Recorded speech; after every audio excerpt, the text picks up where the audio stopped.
Thank you. You may all be seated. Court will recall 20 CR 1358, People versus Letecia Stauch. Record should reflect the jury has returned to the courtroom. Good morning, ladies and gentlemen. Good morning. Excuse me.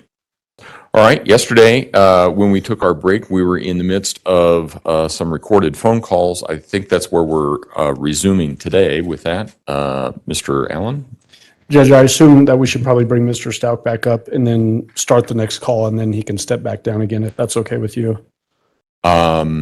They've all been admitted. It's up to you. If you're fine with me just playing it, we can just jump into it. If there are different voices that he has to identify, then maybe you need his testimony. If not, it's up to you. Okay, well, let's just jump into it. So this will be, just for record purposes, People's Exhibit number 36, which is another recorded phone call from February 15th, 2020 at 10:58 a.m. All right, thank you.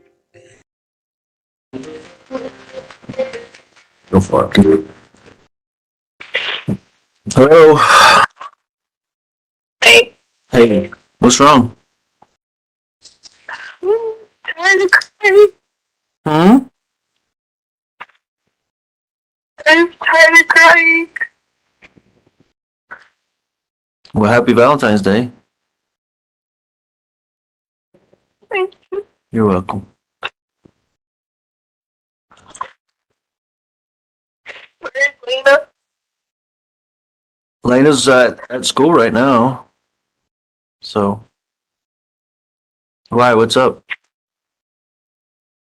I can't ask you where our kids are at. Yeah, I think that's a fair question. Where's Harley at? She had to go to the doctor last night because she had bad chest pains and the recruiter. She was 12 pounds underweight. What hospital did she go to?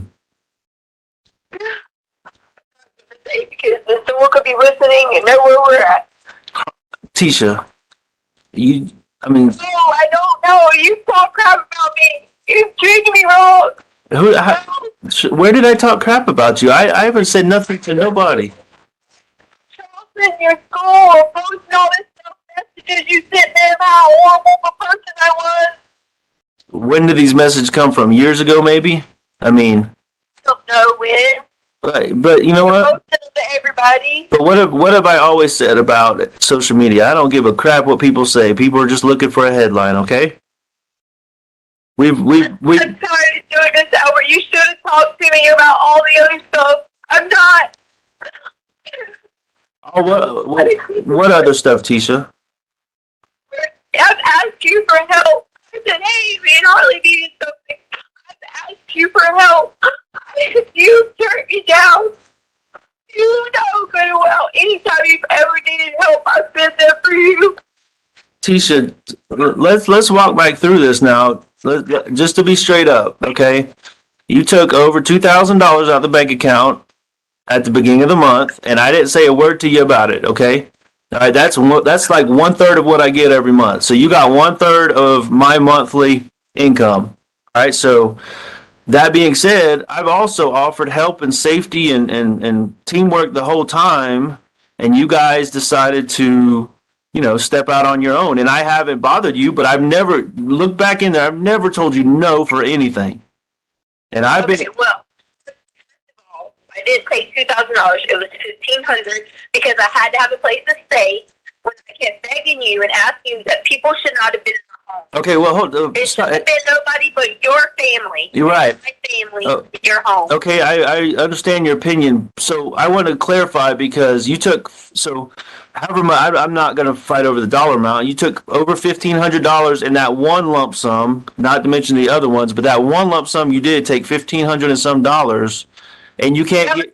But you've told me from like almost the first minute you don't have a place to stay. So do you or don't you? It was it cost $125 a night for a hotel, and then I had to pay a pet fee. Add that up how many nights I get. Plus we had to have food. We didn't have a way around. We had to Uber. Add that up.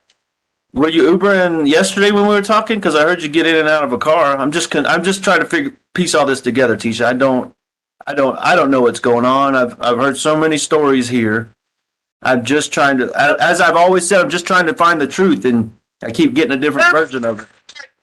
There's this little guy that stays at the hotel. He has an old white car, and he let me drive it to the store. Do you know how bad it is for me to ask somebody to drive their car to the store?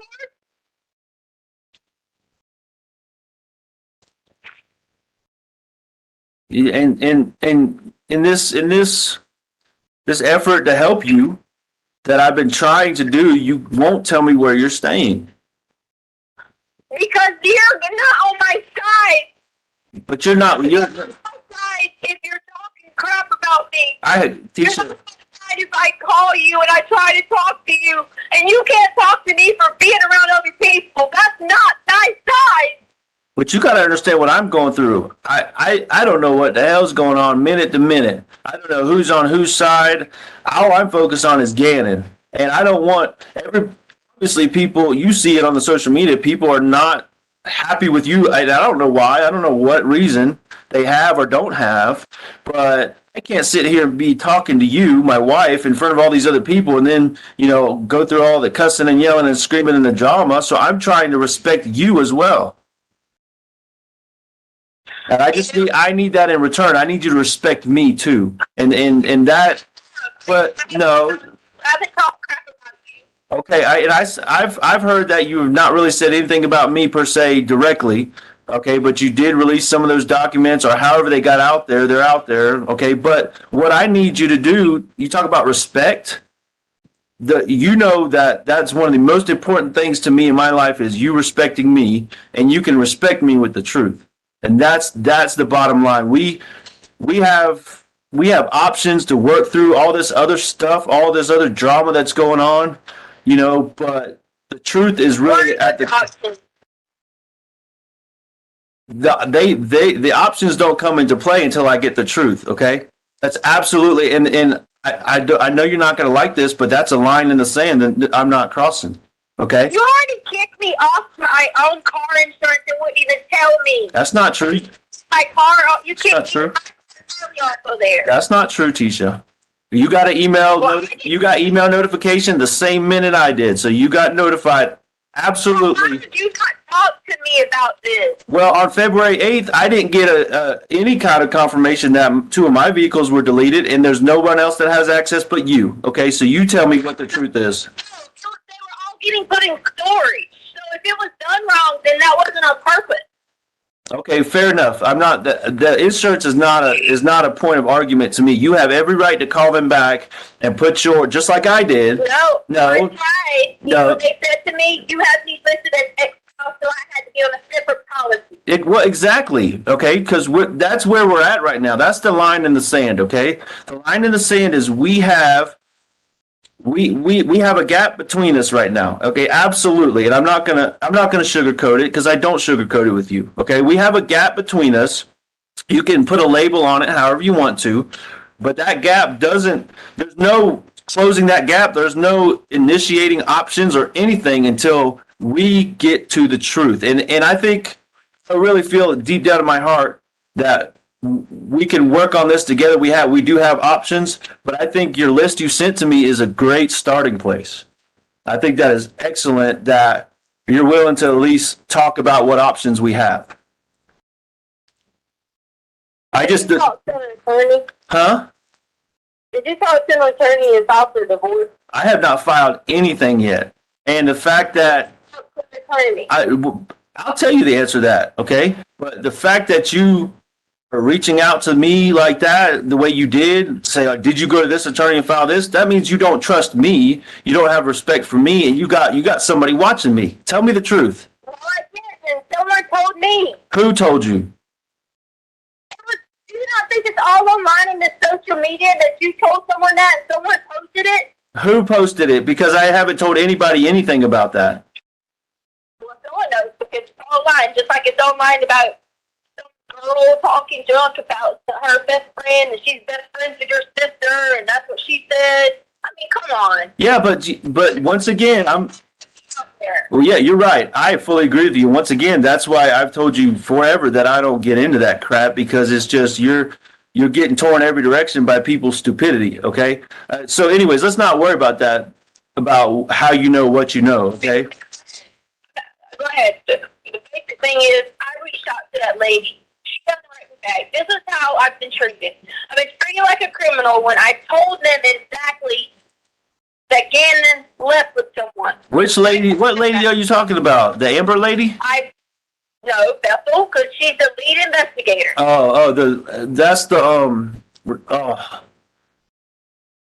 That's the blonde lady from Starbucks? Shit.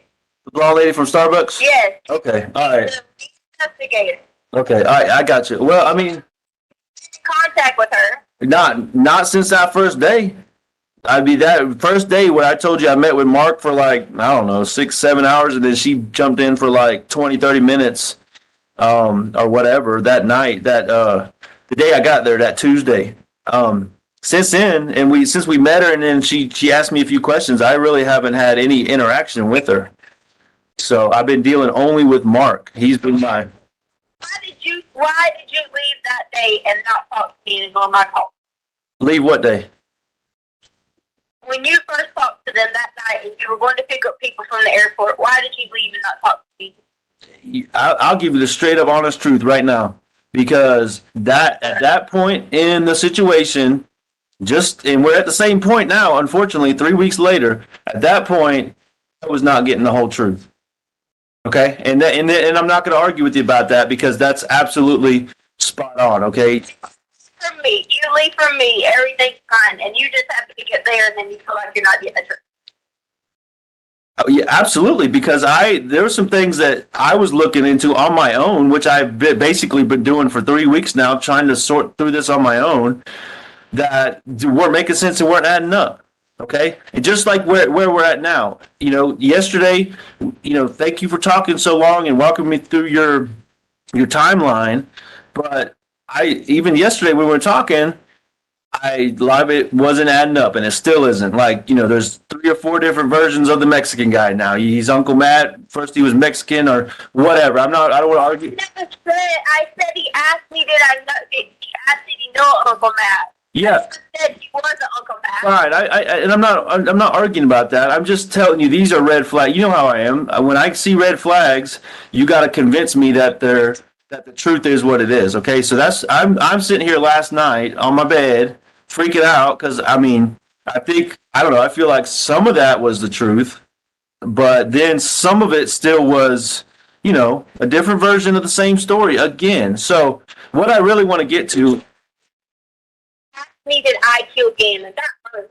It hurt me to ask it, because you're my wife, and first thing I started with today was Happy Valentine's Day. That should tell you how I feel about you, okay? But I need you to be here with me, support it. I am. I'm right here. I'm right here. I'm begging you. If they give me immunity, I will help. Okay, but so here. I can't get in trouble for it. Okay.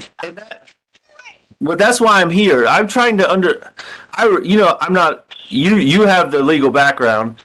Okay. I don't have that knowledge. All I have is my recruiting time and the other stuff I've done. So you need to help me understand what you're trying to get. I don't understand what that means. Immunity, okay? Do you know what immunity is? Other than what I've seen on TV shows, I don't know. I need you to help me. That's what I'm trying to, help me to get you to that point. Hello? Immunity is they're going to grant, I'm a judge, that I would not be charged anything in this. Because I didn't have anything to do with it. In return, that I will testify, and I will give them the information of who I did, and I will testify against them. Okay. So you're saying, so I'm going to walk back through this so I understand clearly what you're saying. So there's no ambiguity or unknowns here. So you're saying you somehow know where Gannon is, or who has him, or how he got him, or something like that? Ho. See, that's where you're not going to put words in my mouth. I'm trying to understand, Tisha. Explain to me, okay? Walk me through it so I understand what you're saying. No, why would I record you? This is me and you. Why would I say Happy Valentine's Day on a recording? That's something personal between us. It's just you and me on this phone call and in your room. Absolutely. Okay. Immunity is where I'm telling you, I told you the truth about what took Gannon. There's more details about how that went on. There's more details that I can't discuss that would incriminate myself because they're going to say, why did you say this? But he has all our information. He was threatening to go to work and get massaged and have these people go there. If I said anything in the meeting with the cops, I was late to the meeting. But I need immunity. So you. I get to. So why? What I don't understand is why. Babe, is this not something you would tell me from the get go? I just. Everything. Everybody's gonna kill my daughter and everybody kill me. They knew where you were at. Everybody. They would do everything. Yeah, but Tisha, look at what you look at what you just said.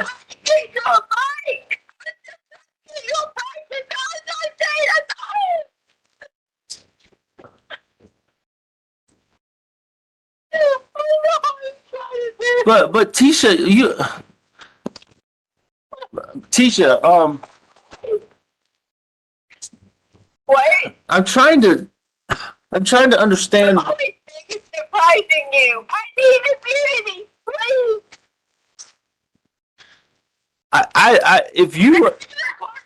No, why would I record you? What I'm trying to figure out is why your first thought, your first thought is what they may do to you and Harley, but something was already done to Gannon and we're not worried about that. That should be the priority.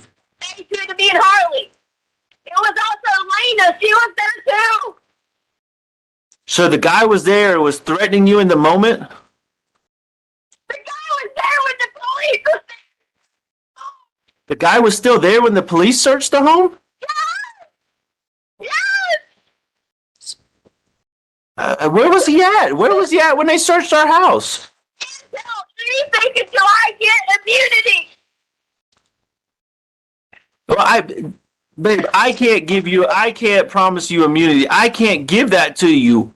But I mean, Well, you can ask. yes, I can reach out to Mark and let him know that's what you're looking for and that you're willing to work with somebody. And you can also tell, what's her name again? Bethel. You can tell Bethel. Just saying. Sir, she won't like that. Okay, but you got you. They're going to treat me like a criminal. No, I'm not a criminal. I don't kill people. Okay, I never said you did. You're tired of what? I get that. I just got it yesterday from him. Yesterday I got a message. Well, did you send that to anybody? What? Where's the message? Can you send me the message so I can see it? Just if you email it to me or email it or text it to me so I can see it. I need immunity. They're going to try to incriminate me. Tisha, Tisha, who is this? Who is the person? Do I know this guy? Do you understand? Is he there? Is he there with you? What? Listen to me. He thought there was going to be a big reward put out. I'll get back and get a big reward. I can't.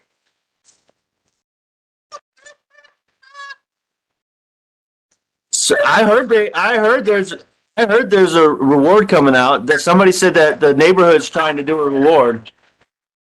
Hear you and Mike.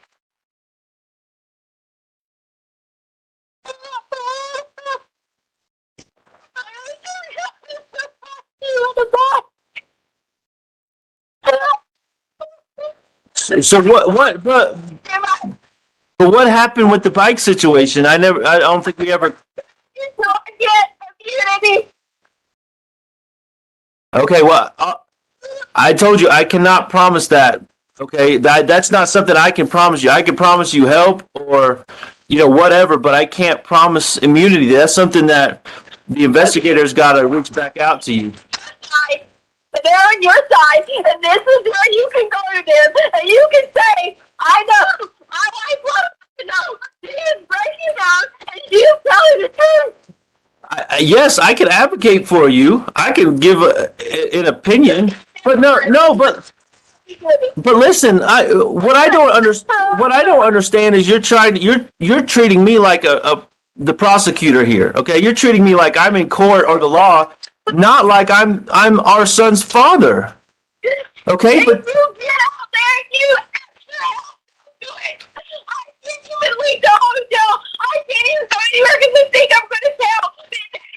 They're release the reward. They're not going to do anything. They're not going to stop me. They're not going to stop anything.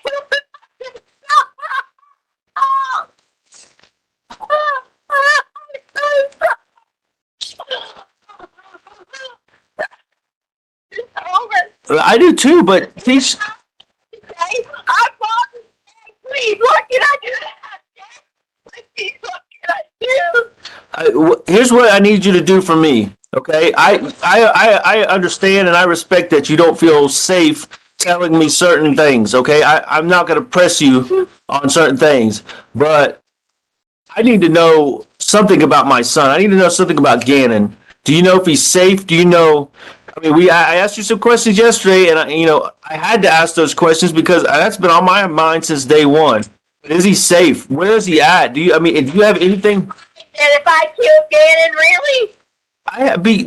Yes, I had to ask that because there was.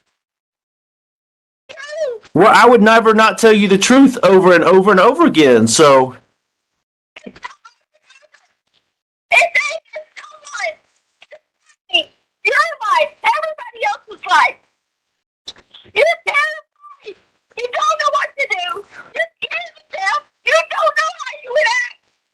Teach Because people are going to say, why did you do this? Why did you do that? Listen. What about the? What about this? I'm trying to think of any way to cue the police to offer you immunity if they can. Okay, I'm trying to find a way to get them alerted to you might have some information. What if you told me just one key thing and I just called in on the tip line or something? No, but no, because it'll be anonymous. But they won't ever know because I'll do it. I'll be just some man calling in an anonymous tip. And I mean, the key here is to get Gannon in the investigation and then protect you if they're able. But why won't they? Who is they? Why won't they budge? What is it about the money that's the key? Because they keep asking.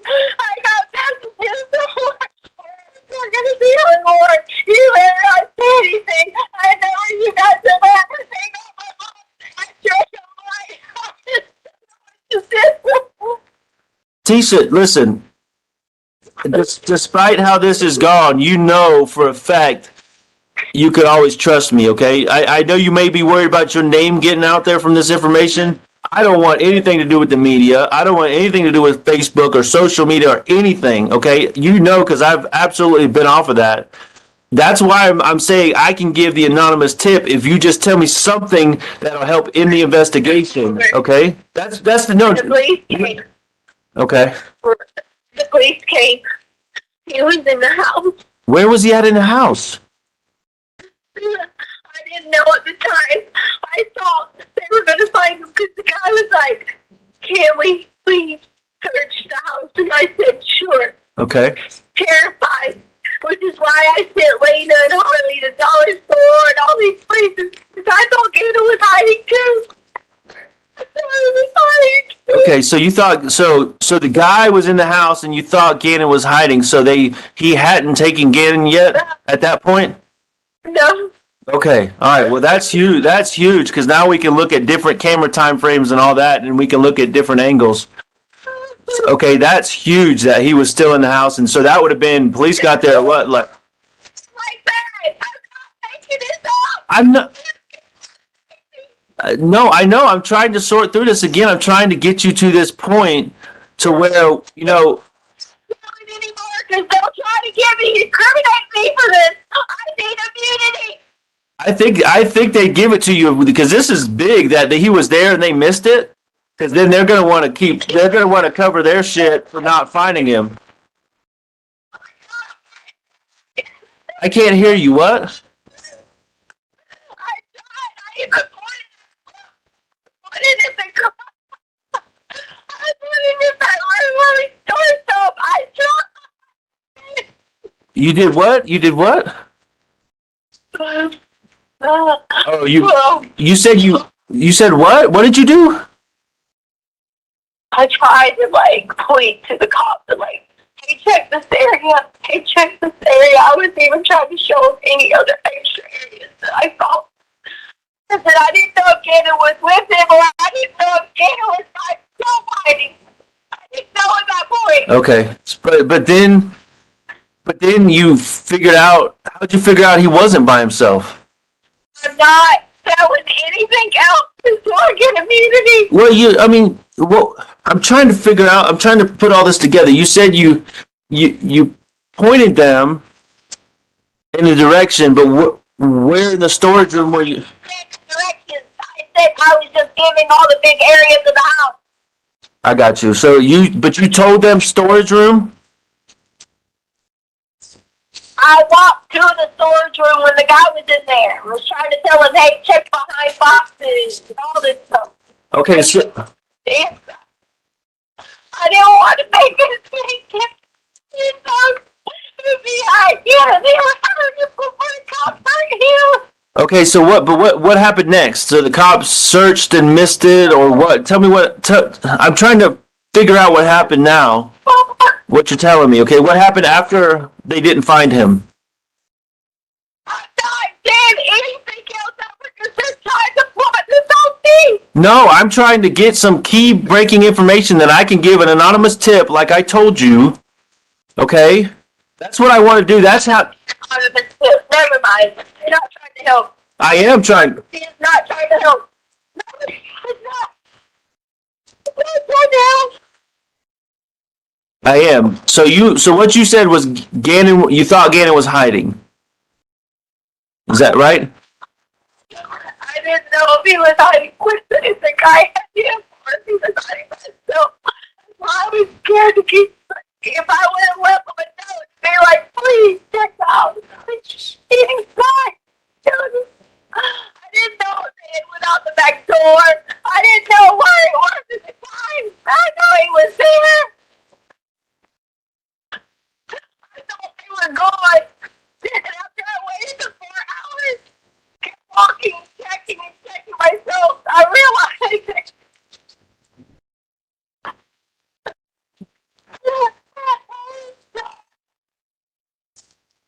I couldn't go back and get to the car because the car was in there.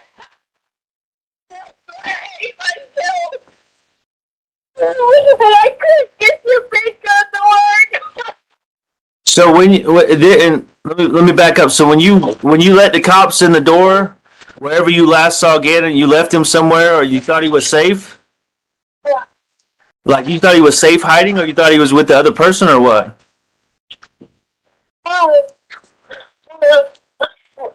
I woke up, Albert, and I hit my head. I didn't know what it was. I already told you this story. I waited. I was like, I thought was hiding somewhere, and I was scared to come out. But when the police got there, he would come out. Even when I called for him, I was scared. Do you think he might have crawled in one of the totes or something, or maybe the box? 'Cause After the police left, he was still in the guy or Gannon? the guy was at first, and I said, like, I thought he was back into him, and told him to shut the door and don't come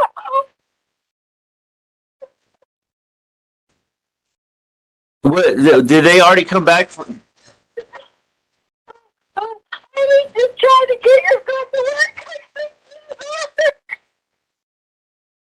I couldn't anymore, so the shotgun.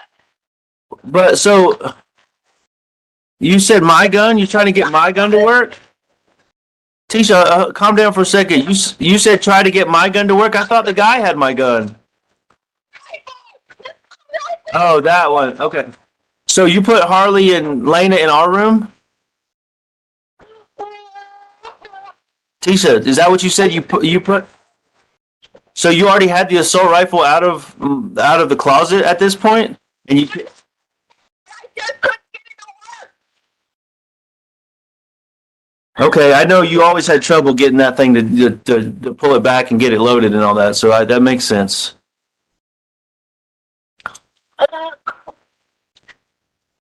So, I'm not going to be bothered.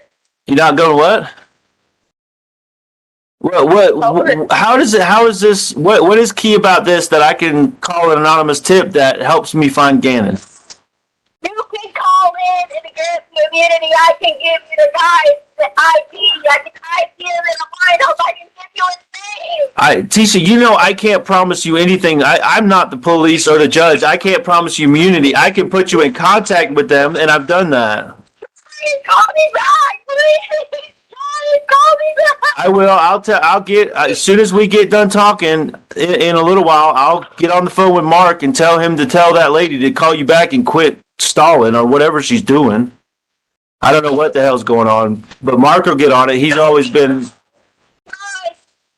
you can call me the government.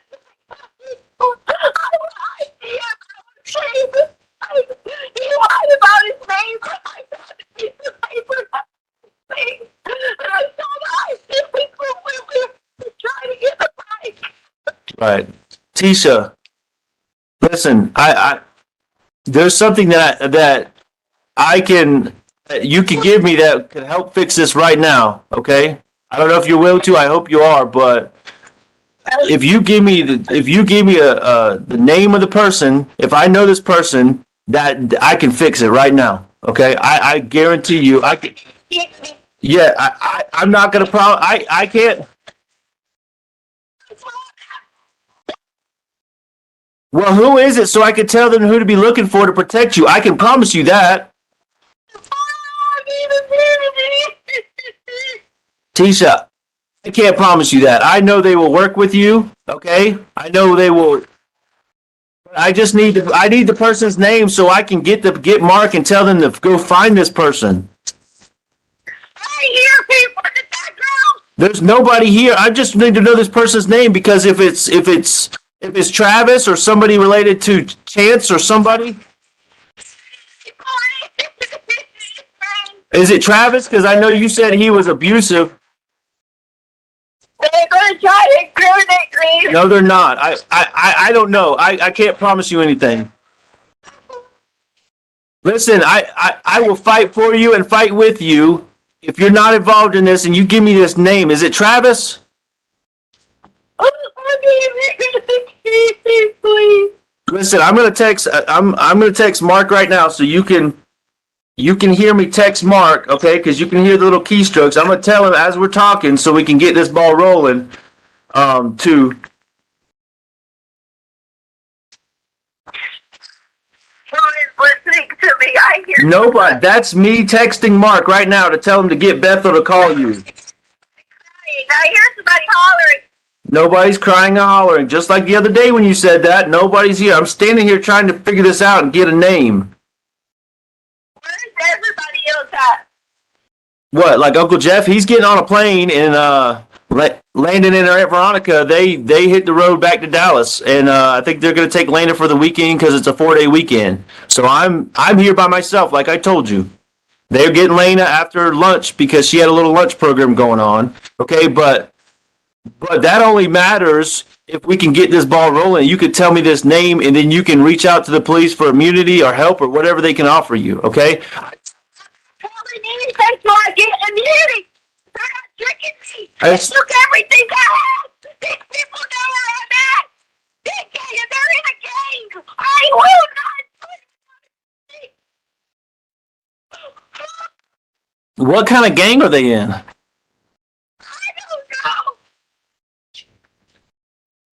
don't know. Oh, Tisha.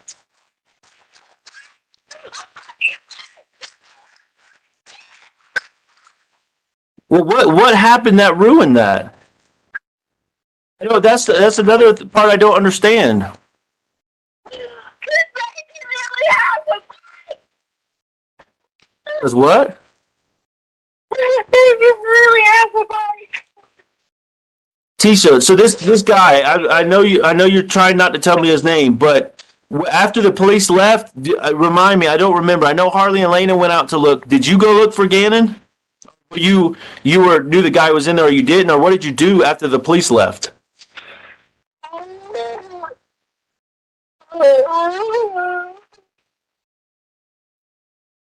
Tisha, did this guy kill Gannon? Did he kill him in the house, or did he kill him or hurt him? What happened? It's my son, and I need to know this. No, not Tisha, not you. I'm not you. You. I trust you. I asked you that yesterday, and I trust what you're saying. I asked you, did this guy hurt Gannon, or did he kill Gannon in the house, or do you know if he killed Gannon or not? Unity. Tisha, I've explained to you, I can't give you immunity. I'm your husband. I'm not the police or the judge. I'll be back when you can figure out and I can grab the immunity because this ain't gonna stop. It's gonna keep going. And he's crazy. Tisha, there's only one way for this to stop, and that's for me to get the information to them, okay, through an anonymous tip, like I said. But I don't have any information to give them. Did this? Because I'm trying to tell you. Hey, this person.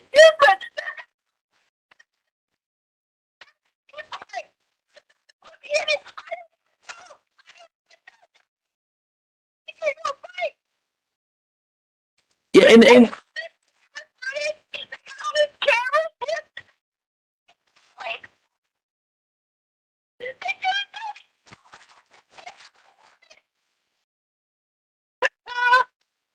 Tisha, I'm trying to fight for you here, okay? I made it clear I don't have the power to give you immunity. I have the power to help you.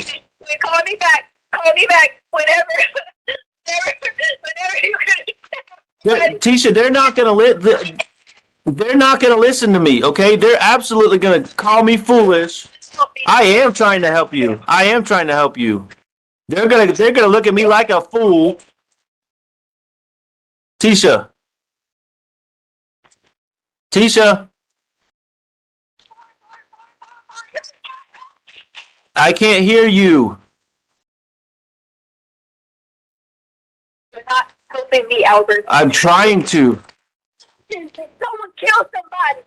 I don't know if anyone killed anyone. What what do you know? What's the guy's name? I gotta know the guy's name, Tisha. Okay, I mean, I'm trying to help you, but you're not freaking letting me help you, okay? All right, shut up. Well,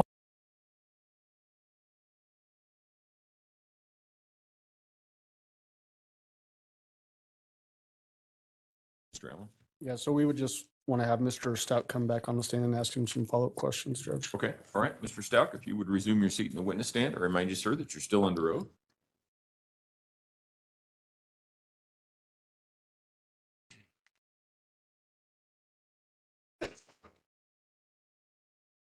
Good morning, Mr. Stout. How are you doing today? Morning. So at the very beginning of that call, you told the defendant Happy Valentine's Day. Did this call actually occur on Valentine's Day? I believe so. If I would have said that, I don't know the date you quoted when we started, but Okay. The date of the call was February 14th Okay. of 2020. so absolutely then. There's a question in that beginning portion where the defendant was asking you questions about where you were and where Lena was, and then you responded with, "Where's Harley?" Similar to the phone call that we talked about yesterday, at this time of this call, did you know where the defendant was anywhere? I did not, nor did I know where Harley was.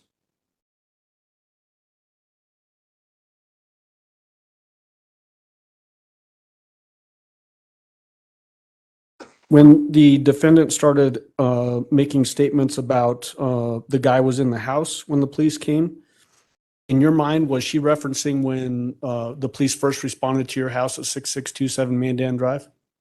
That's what I assumed she was referring to, yes. Did you have any independent knowledge of them finding a man in the house when they responded on that day? I did not, no, sir. You, in that phone call, you also pressed multiple times for getting names or trying to figure out a way to identify a guy that she's talking about at the beginning. Did she ever give you a name or any identifying features of this person? Not in that phone call. No, sir. And then later on in the phone call, it changes into there's a gang that's involved. Did she give you any idea of who this gang might be? I don't remember ever getting that information, no, sir. Ever? I don't believe so. Okay. In a big chunk of that phone call, obviously no way to know because you're not in the same room with the defendant, but did it sound like the defendant was crying to you? Based on previous experience with her, there was times when I assumed yes, she was crying, and there was times when I assumed it was fake crying as well, or fake emotions in that phone call. Yes. In that phone call. In that specific one, yes. So in your mind, you were thinking that some was potentially real and some was potentially fake. Yes, sir. In your mind, did you think that she was trying to manipulate you and the course of the investigation? Objection calls overruled. Yes, sir. One of the questions that you asked the defendant very specifically was whether she knows Gannon is safe. Do you remember that question? Yes, sir. Did you ever get an answer from her on that question? No, sir.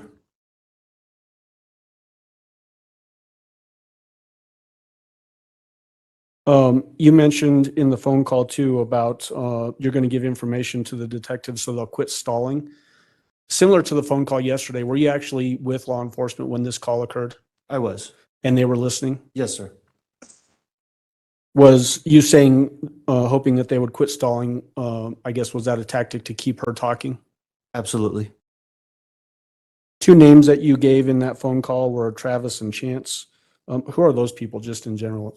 Travis would have been an ex-boyfriend of the defendant, and Chance would have been an ex-husband of the defendant, also Harley's father.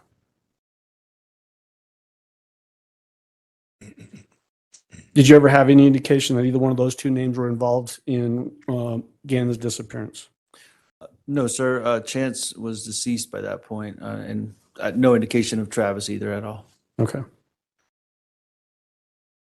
In relation to that that gang reference, was there ever a gang that was after you and your family?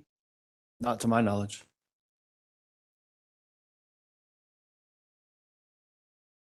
And then similar questions to what I asked you yesterday.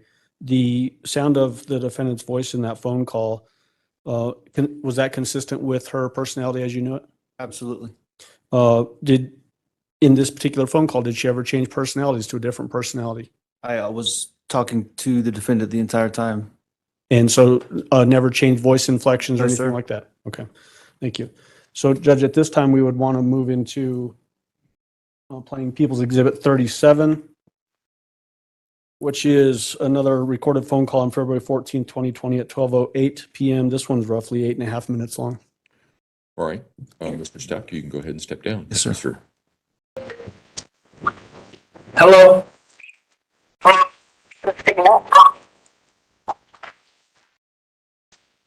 Hello? Now what I said, I can't hear you. Hello?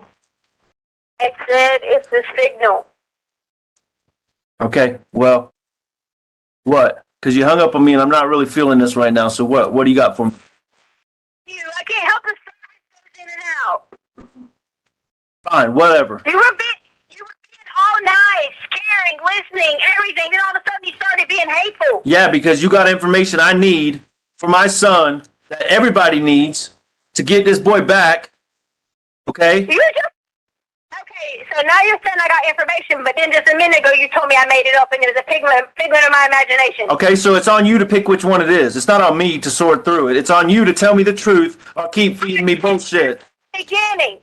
Listen to me. Yes. No.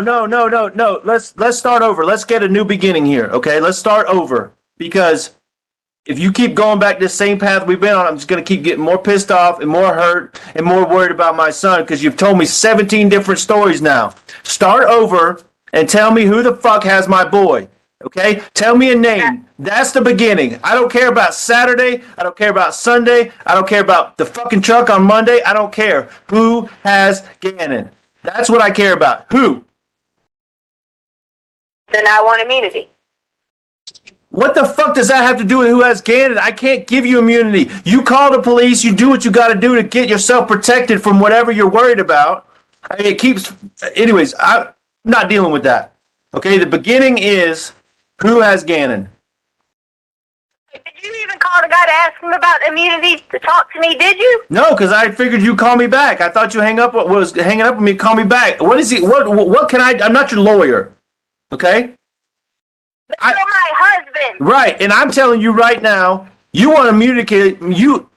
You want this fucking immunity because there's no dude. It's all a fucking lie, Tisha. Prove me otherwise. Just like I told you with the rape, I'll get on my knees and beg for forgiveness if it's true. If it really happened, if there is this fucking guy out there, I'll on the media, I'll go out to the world and say I was wrong. My wife was right this whole time. But there's no fucking dude, Tisha. Prove me wrong.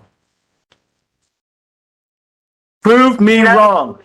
Yeah, prove me wrong. Was this an accident? Did something happen? Did you accidentally hurt him? Did you give him too much medicine? What happened? So what do you think happened then? Since you think everything I have to say is wrong, since I offered help, then what do you think happened? Well, I'm gonna tell you first of all, like I told you already, I was not home. And that's what the problem number one. Okay? Something bad happened and I wasn't there to take care of it. All right? So for the rest of my life, no matter what happens, I'm going to blame myself for this because I wasn't there, because I was trying to progress in my career, be successful and all these things. Okay? I just wasn't there. That's number one. That's the first thing that happened. Number two, I mean, you told me a lot of things that happened in like a 12, 13, 24-hour period. You talk about blood, you talk about Gannon's foot, you talk about the burns. All this happened in a short time, and they were all accidents. Nobody's to blame. Okay? Nobody. And you just panicked. Okay? That's what I think. I think all this stuff happened, and then maybe, I don't know, maybe there was a big accident. Gannon took too much medicine, or Gannon hit his head, or Gannon's nose was bleeding, or I don't know, okay? I'm sitting here trying to make all these theories up, but all these things are running through my head. He hit his head on the ground. He hit his head on the wall. You picked his fingers too much and he was bleeding. Whatever the truth is, Gannon did something and it was an accident. And then I just feel like because I wasn't there to keep it all together, you panicked.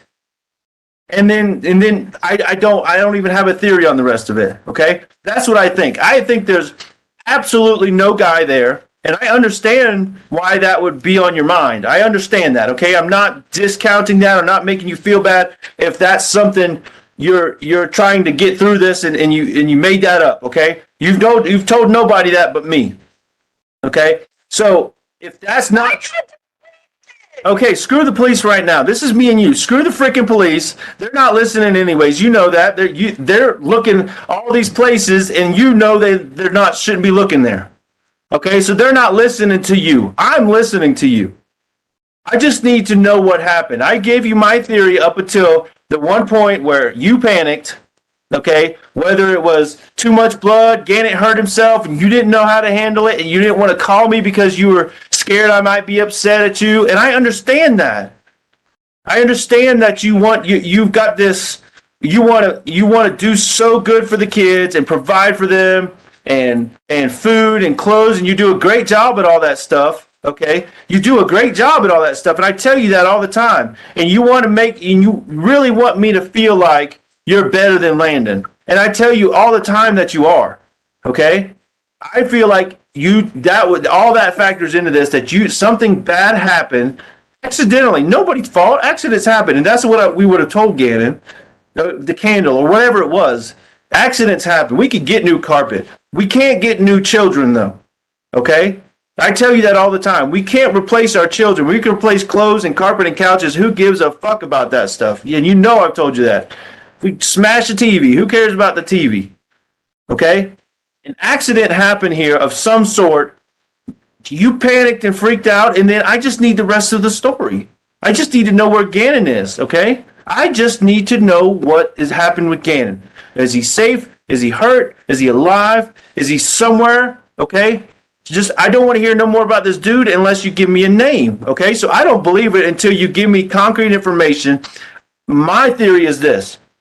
That accident happened. You panicked. Now tell me the rest. The guy was there, Albert. I'll give you his name. I swear to you. Give me his When I name. tell you this part, this is why I want immunity. Okay. Do you, okay? Okay. Okay? The whole thing happened. The cops were there. Yada, yada, yada. All that was true. You keep saying I said all these stories is not what happened. I really was truly thought that Gannon was going out every day. I had been talking to somebody because he was asking me weird questions or whatever. This dude trying to get your bike, he followed me.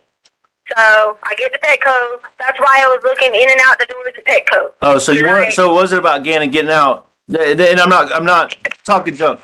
Okay.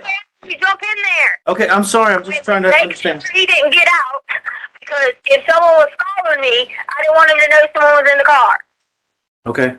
Yes, that's why. Okay.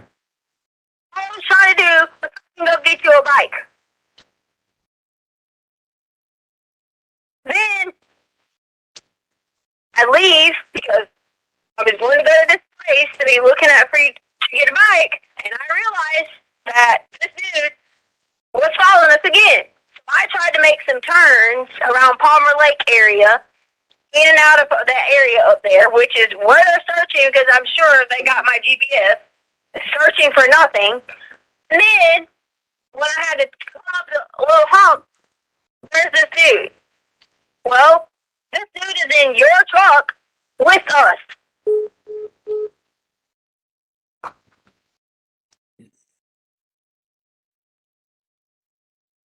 And just so that I'm clear, Mr. Allen, that was Exhibit 37, right? 37. That's right. Okay, all right, go ahead. Mr. Stauch, can you come back? Mr. Stauch, I remind you, sir, that you're still under oath.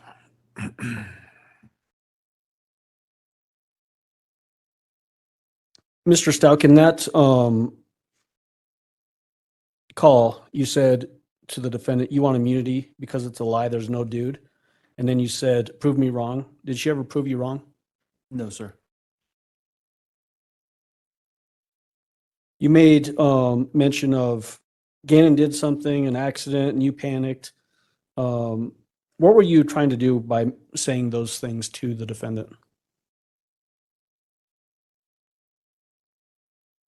Trying to, in a way, take the initial blame off of her that and confirm her story about an accident with the candle or whatever she had claimed from the night before or whatever, and give her a freedom to talk about what happened next in her mind. Basically give her an out so that you could try to maybe get more information? Absolutely, yes, sir.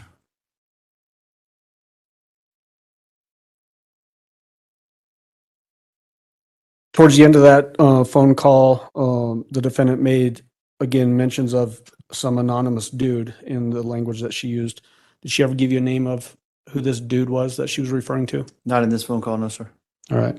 Was that phone call consistent with her personality? Absolutely, yes, sir.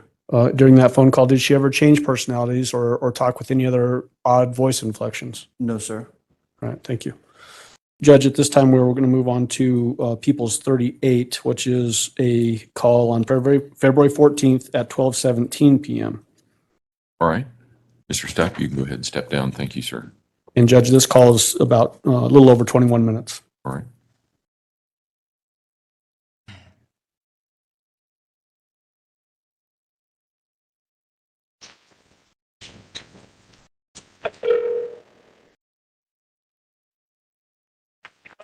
What happened? I was talking away. Okay. Did you guys hear? something about you were at Petco and then you got in the truck and the guy was there or something? No. I asked them to go get the footage from outside of Petco. Okay. Not just the footage inside Petco. That's the footage we need outside of Petco. Because the guy had followed us to Petco, and as I was pulling off to go to the Palmer Lake area, I was going to go look at the bike, and somebody was laying down in the road, acting like they were, I don't know, going to kill themselves or some crap. When I turned around and came back the other way, and this dude gets in the truck with us. I didn't have anything knives, anything to fight anybody off or anything. I had to go like a normal time. Anna was crying in the back seat till he threw up. He threw up because he was so scared. He followed us all. He came with us all the way back to the house. Where's the footage showing people getting out of the car? Did you see that? Yeah, I saw it. Okay, who got out of the car? I mean, I saw you, and then I saw the shadow that somebody was talking about. The other side. The only footage I seen is the one that you said the guy got paid for. That's the only one I saw. Okay, so we get there. He's still in your car at this time. We all get out. The guy was with us the whole time. Okay. The whole entire time. I asked him, what did he want? He could take everything he wants. He could rob us. He could do whatever he fucking wanted. Have it all. There was a struggle. There was everything back and forth. Anna was asking, did I know his Uncle Matt? Because he was saying, whoever Uncle Matt was, you don't like Uncle Matt. Uncle Matt came in at. Well, she had something to do with it. Because I was freaking out how he would know someone by this name. I told you this. Okay. The guy was there when the police came. I didn't know where Gannon was at. I didn't know if he was hid. I didn't know anything. I just thought I was terrified to say anything because he had the gun. And I was scared. What if he, Gannon, while I went up there and tried to go get help? What if I leave to go get help and he's in here? There was nothing I could do to switch anything. My hands were tied that night. The girls were in the bedroom. My hands were tied to the little board that's on the back. My hands were tied there. Tied completely. Remember those same headphones I had on? I told you I was listening to music? Yeah, I had to do that, and that little bandana that was down there, that's where that came from. I couldn't scream, couldn't get help. Harley and Lena were asleep. It was just terrifying. All I could hear was Gannon screaming. I didn't know what was going on. I didn't know anything. Okay, Tisha, can I ask you a question? Please? What? Why would you need immunity for that when the guy he's the perpetrator, not you? Why would you need immunity for this? Because I didn't tell him. Because you did, okay.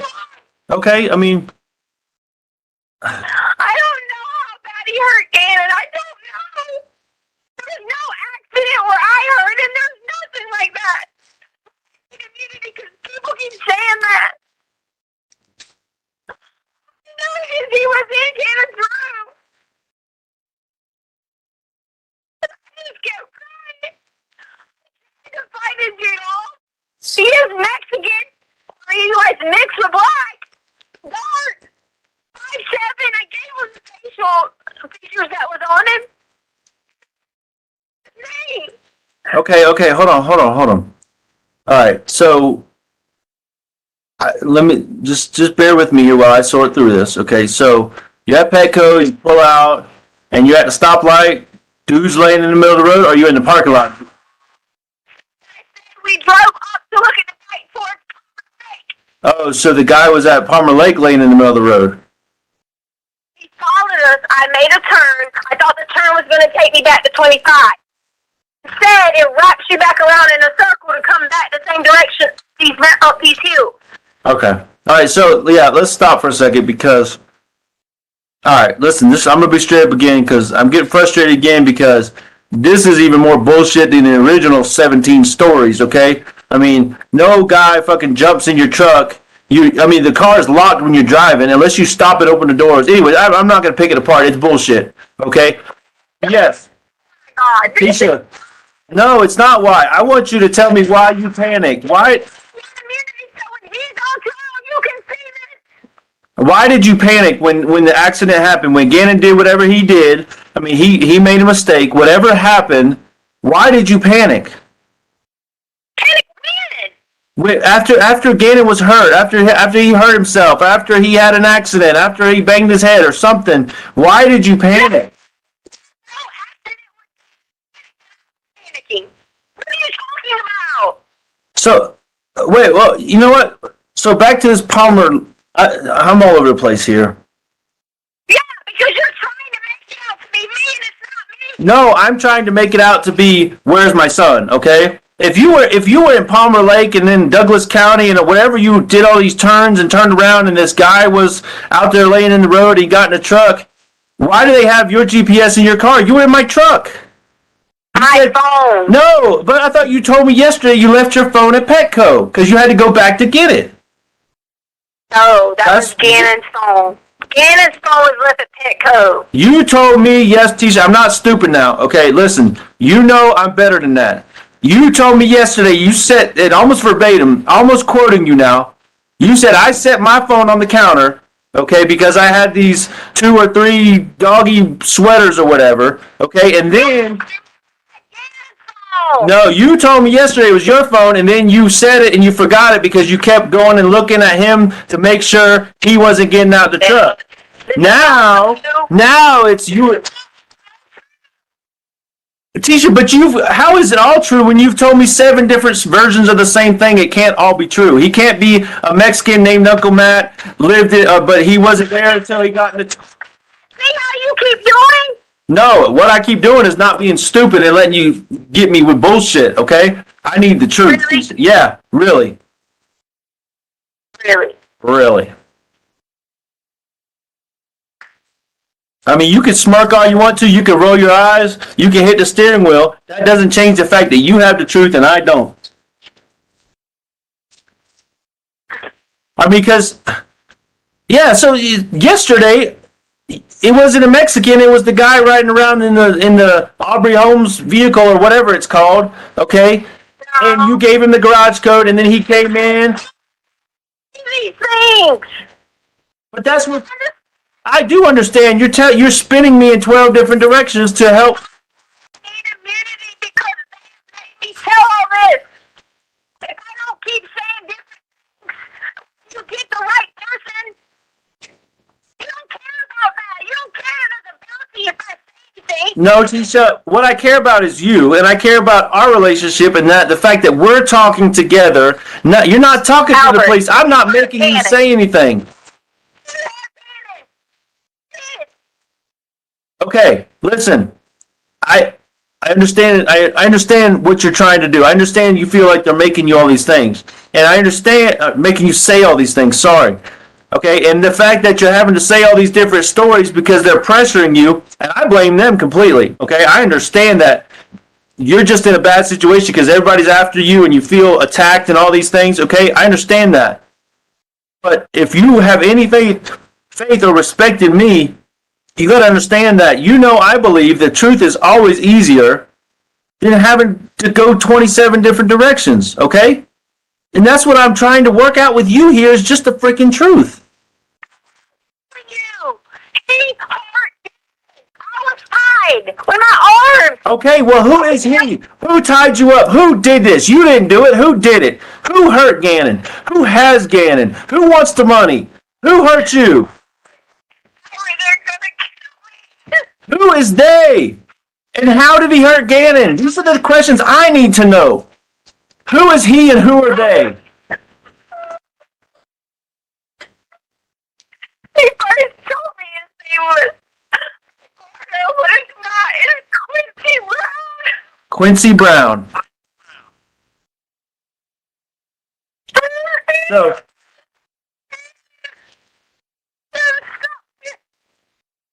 So Quincy Brown is the one who has him.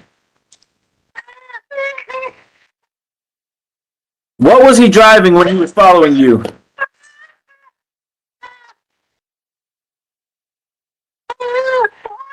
What was he driving when he was following you?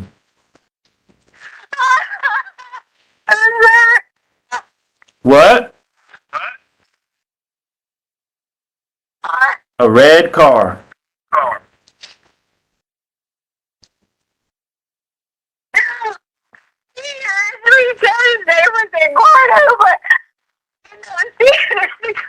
See, I think that's what I was saying. You're on it. The fact that you know his name, or he said Eduardo, but you found out his name was Quincy Brown, driving a red car.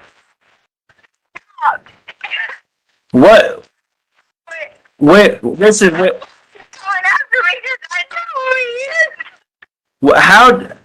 How did he hurt Gannon, and how bad was Gannon hurt?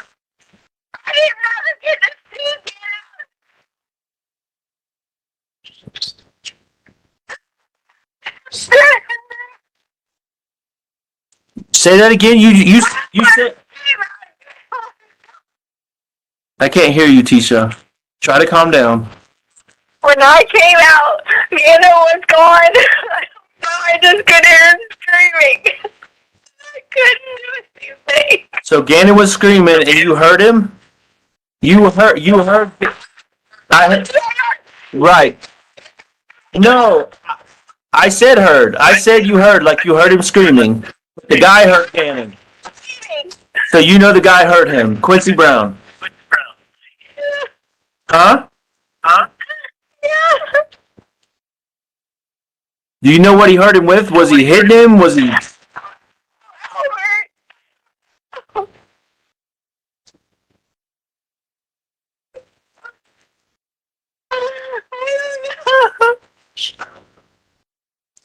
I came back in there. He started taking boxes out. Okay, so how do you know Quincy Brown?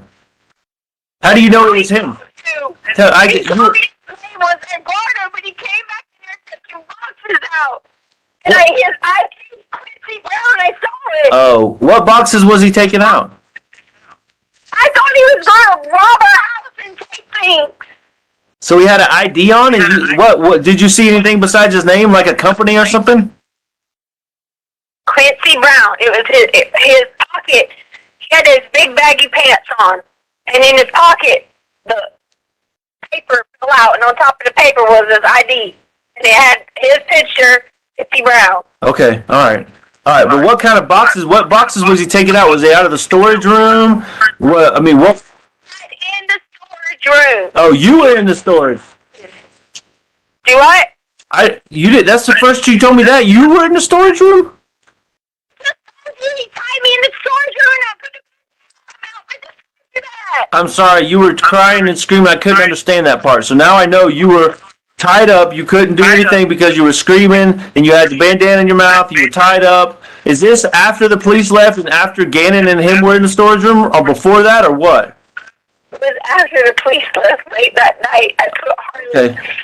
I realized that he was still in the house. Really, and laying in the room and told him to shut the door and don't come out. Okay. All right. So what boxes was he taking out of the storage room, or what? Okay, well, you brought that up, so that's huge. I mean, if he's taking boxes, what was in the boxes? I'm just trying to sort through all this, okay? Empty boxes, okay. So back up. Gannon and this Quincy Brown guy, they were in the storage room the whole time, and you were trying to point the police to the storage room? I never told you that. I said when the cops went to the storage room, I was trying to tell them, hey, there's a bunch of boxes piled up here. I even went to the little Christmas closet and was like, yeah, please look through there really good. But you did say that they were in there and that you tried to direct them somehow to the storage room. You did say that. Not what I said. That is not what I said. Okay, maybe I'm paraphrasing. Telling him where hiding places were in the storage room. Then where the fuck were they?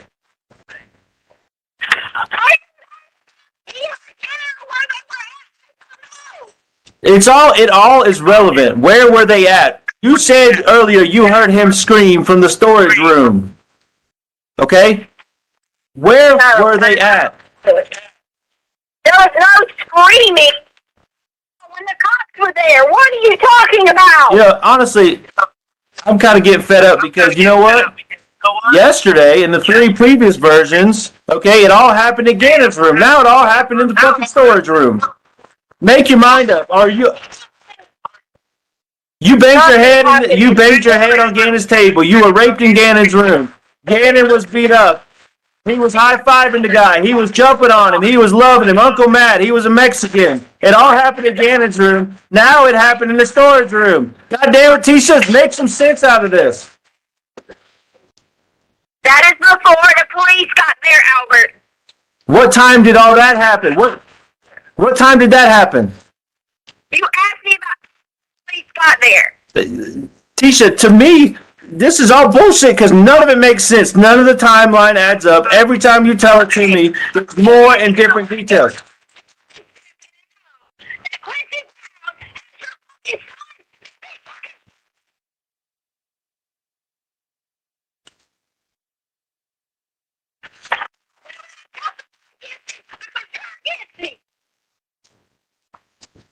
So, okay. Yeah, fine. I have my life on the line. Go get your fucking immunity. I hope you get it, because I don't want nothing bad to happen to you. I don't want nothing bad to happen to nobody. I want my son back.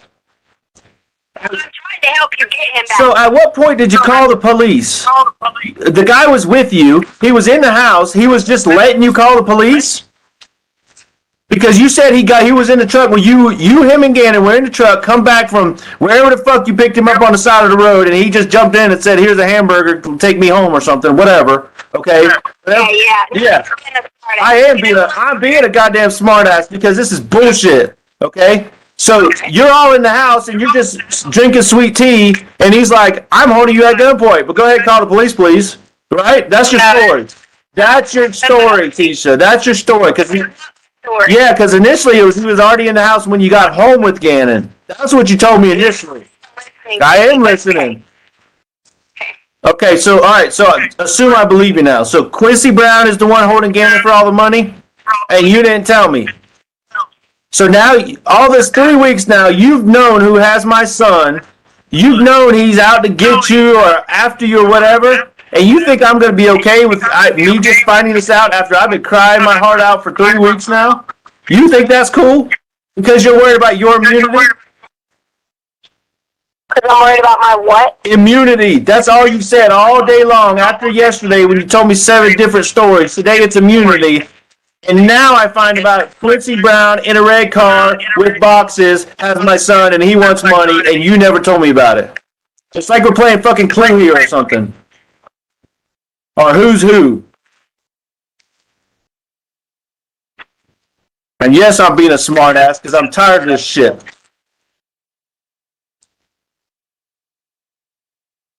I don't want nothing but my family and everything and Gannon to be there. I begged you to help me for days. I can tell you this. I begged you. But you would never have to not be around everybody and call me. Never. You know, it's funny. I'm going to stop you right there because it's funny. You started that statement again with, I just want my family and Gannon.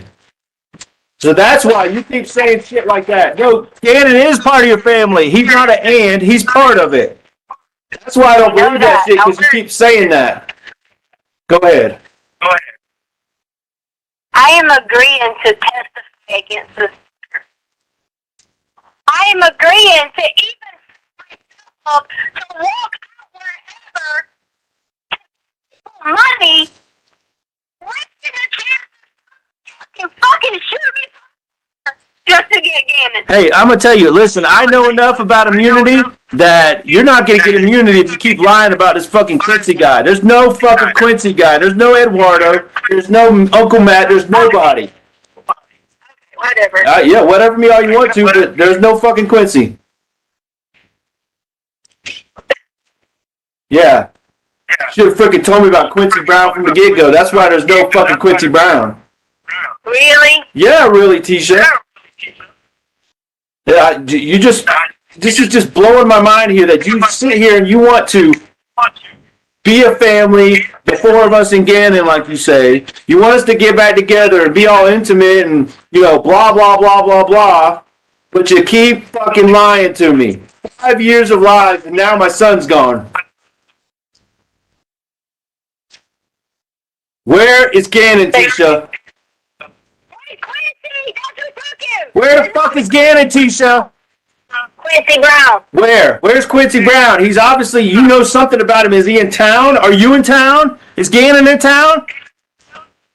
Who's anywhere? Nobody knows where anybody is except for you.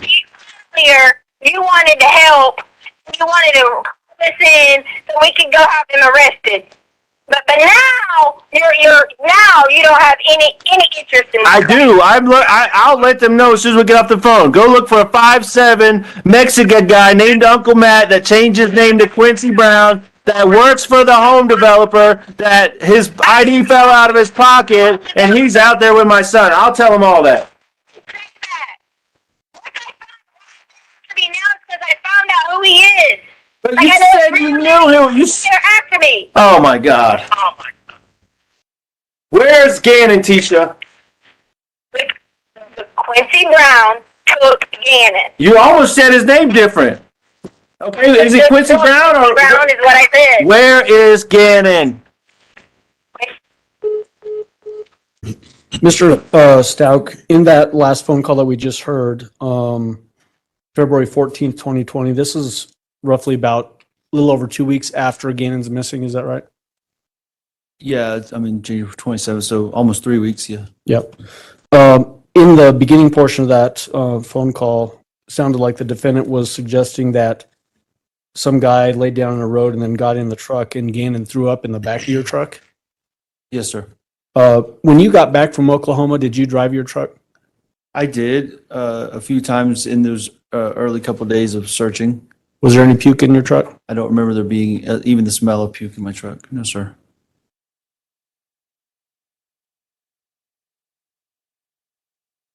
In that phone call, you started to press her to get details about whoever this guy was, this dude that she keeps describing. And in the call, she uses a Mexican or a black dark, found out his name. You mentioned the name Aubrey Holmes. What was that all about? That would have been in the Lawrence Ranch neighborhood. I used to see a van, somewhat of the neighborhood headquarters or whatever. That's the home builder, maybe. I don't know specifically, but yeah, that was just a van or cars roaming around the neighborhood for supervision or whatever. Was that also a reference back to the story the defendant gave that she let one of the guys from the building area come into the house? Possibly, yes. Okay.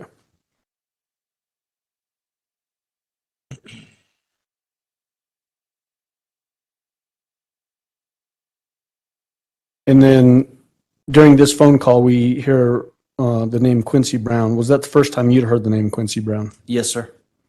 Did you know any Quincy Brown? No, sir.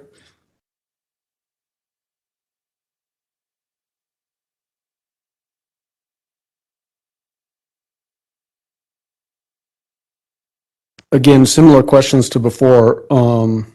During this particular phone call, did the defendant's personality, was it consistent with the way you knew her personality to be? Absolutely. Did she change into any other different personalities during this phone call? No, sir. During this phone call, did you know where she was located? No, sir. And then there's a lot of reference to immunity from the defendant in this phone call. It's similar to the last call. In your mind, was she asking for immunity because Quincy Brown did something? That made absolutely no sense to me, so no. But was that what she was sort of relaying to you in your mind? I don't know. In my mind, she was asking for immunity because she did something or knew something that would incriminate her, but she was claiming to know more that would afford her the opportunity to ask for immunity. Did she ever, during this particular phone call, give you any actionable information that you could pass on to law enforcement that could help the investigation? No, sir. It seemed like more spin to me. More spin, you said? More spin or more trying to send myself or the investigation in opposite directions. Okay, thank you. Judge, at this time, we would move on to playing People's Exhibit number 39, which is another recorded phone call, again from February 14th, 2020 at 12:41 p.m. All right, Mr. Stauch, you can step down. Thank you, sir. And this call is just a little under 18 minutes. All right. Hey. Hey, Are you ready now? Are you ready to talk to me? I have been talking to you. Okay. Yes, you have. Okay. Where's Gannon? I didn't see children. Where's Gannon, Tisha? I just told you. No, don't tell me fucking Quincy Brown. Tell me where Gannon is. There's no Quincy Brown. There's no Quincy Brown. Where is Gannon? Where did you take Gannon? He took it. Why don't you put me in a lineup and let me look for it? Where did you take Gannon? Where is Gannon? Gannon anywhere. Yeah, but you told me you did. You told me you took him to Petco and to Douglas County and Tobacco. Where is Gannon? To me, it's something I didn't do. What's wrong with you? Where is Gannon, Tisha? I've already told you. You think you could be this interrogator all you want? No, I'm not. You're my wife and I'm trying to talk to you. Okay? You're not trying to talk to me. You're trying to put me 6 feet under what you're trying to do. Why are you so afraid to just tell me the fucking truth, the real story, just for once, okay? You can That's tell me the truth. You can tell me bullshit 20 more times. Just right now, tell me the truth. Where is Gannon? You did not tell me where he is. I know where he is. Quincy Brown took him. What's the guy's name? Listen, fuck Quincy Brown. Don't ever say that name to me again because it's bullshit. Eduardo is bullshit, okay? The carpet guy is bullshit. Quincy Brown took him. Well, tomorrow it's going to be somebody different because yesterday it was the 3 other different guys. I'll go after him. My dumb ass won't go after him. Yeah, my dumb ass won't go after him. Where's Gannon, Tisha? Come on. You told me to tell you who had him and you would be supportive.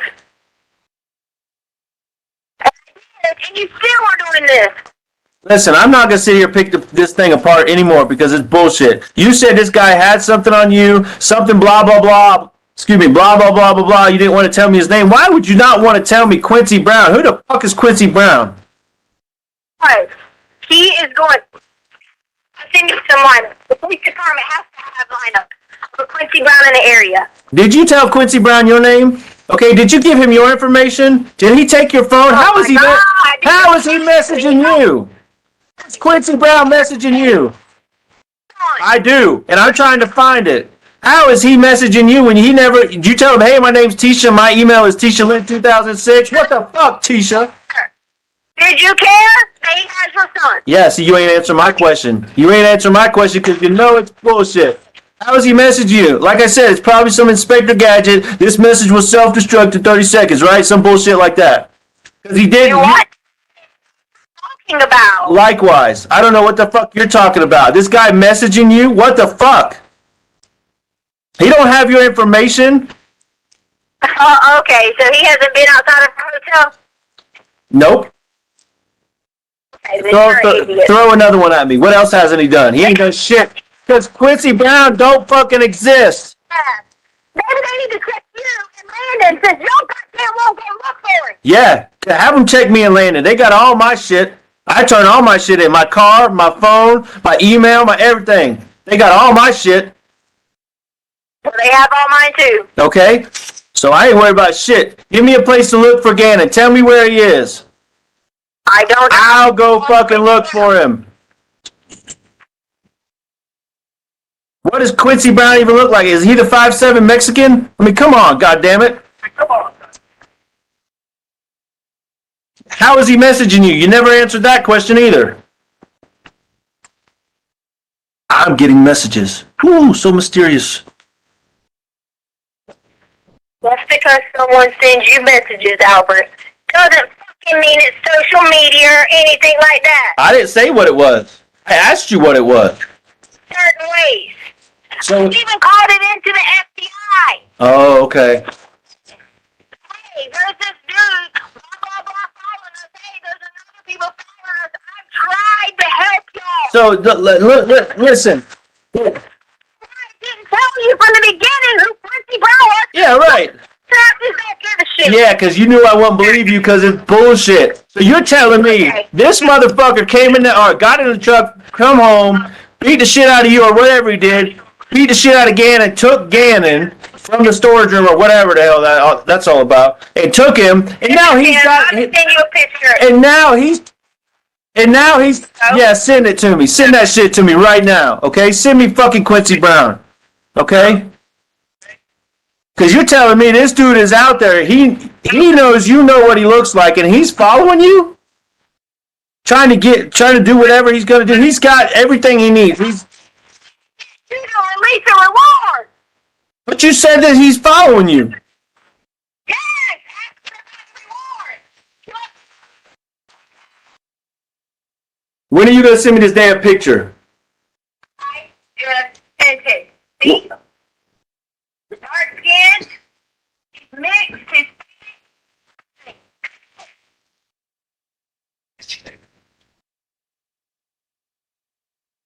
Are you freaking serious, Tisha? That's Quincy Brown right there. He's dark and Hispanic. what? He's dark and Hispanic. His name's Quincy Brown, right? A Hispanic guy named Quincy, like he's from South Carolina or something. Puerto Rican, mixed, All right, listen, Quincy. oh my God. This is great. How did you fucking get a picture of Quincy Brown? You Googled him? That is who he is. Okay, listen, screenshot your Google search. Let me see it. Screenshot me where you pulled that. Yeah, however you got Quincy. Guess what? Quincy probably sent you that picture in one of his messages, right? He said, hey, just in case they're looking for me, here's my latest photo. You're a fucking dumbass. I am a dumbass, and I need my son, and you got him. Your son. Who's got him then? It ain't fucking Quincy Brown. You gonna be a fucking take some balls and find him with his. I bet you ain't doing that shit though, are you? Cause you're I am a punk. You're right. I just want my son. You can call me a punk. You can say whatever you want to say to me. Okay? I just but want. Quincy then. Where, Question him then. where can I find Quincy to question him? I don't fucking know. Your best friends in the police department can do it.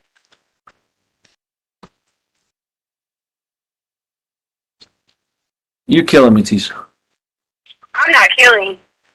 Well, where's my son, Tisha? This is the same fucking bullshit conversation we had for days and weeks about that $8,000 you took from me. And I said, where's the money? Where's the money? And then 2 weeks later, oh, I took it. I'm so sorry, blah, blah, blah. It's the same shit we're doing again. Money, you dumbass. Yeah, I am a dumbass, but it's the same fucking conversation. Where's my son, Tisha? Quincy has it. Quincy, do you know him? Fucking go find him. Apparently you do, because he's got something against you. Okay?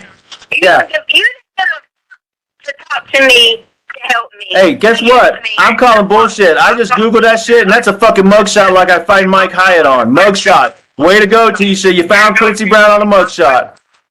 God damn it. This is just getting better and better and better. It's a mugshot because he's probably been in jail before, you dumbass. Yeah. So he just picked you out of the blue because you just happened to be in Douglas County up there, and he was laying in the street. And Quincy said, "Oh wow, that looks like an easy target. I'm gonna steal her son and rape her and go all the way to freaking wherever." And then how did he leave? Nobody saw him leave. What the fuck are you talking about? The cameras at night, you dumbass. Oh, that's right, because he was there till midnight while the neighborhood search party was going on. Come on, Tisha. The neighborhood search party was not even going on at that time. Okay, guess what? I know that's false. I searched all through the night, Tisha, while you were sitting your ass in the house. You were sitting in the house, sending Harley and Lane out to look for him.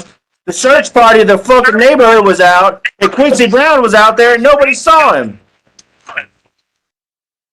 I tell you what you're going to need to do. You're going to need to figure out what you're going to do when they find Gannon. Because that's what you need to worry about. When they find find Gannon. When they find Gannon, Really? no matter what's happened to the boy or where he's at, when they find him, you better get to stepping because you got to worry about what's going to happen. Okay? Really? Yeah. That's a threat? Because, No, I'm telling you about the police. okay. If that's how you want to take it then, and you don't want any help, then Yeah, fine. because we're going to find him. And how the hell would you know they're barking up the wrong tree? You keep saying they're looking in the wrong place. You don't ask me. I'm the wrong tree. But that doesn't make any sense. They're looking where you supposedly told them Quincy Brown got in the truck at. What the fuck, Tisha? That's the exact tree they're looking at. I said me. I was talking about me. Yeah, but you keep I saying, don't. no, that's not true. You said, There. He hasn't. you told me yesterday they're looking at Palmer Lake and Douglas County and in all these fields and they're barking up the wrong tree. That's what you told me, not anybody else. You dumbass. He hasn't in Colorado Springs. Where at? How do you know where he's at if you don't know Quincy Brown? If you're not involved, if you don't know what's going on, Not involved. you just fucking told on yourself. You just told on yourself. You know where Gannon's at and you're fucking lying. I don't know where Gannon's at. You just said he's in Colorado Springs.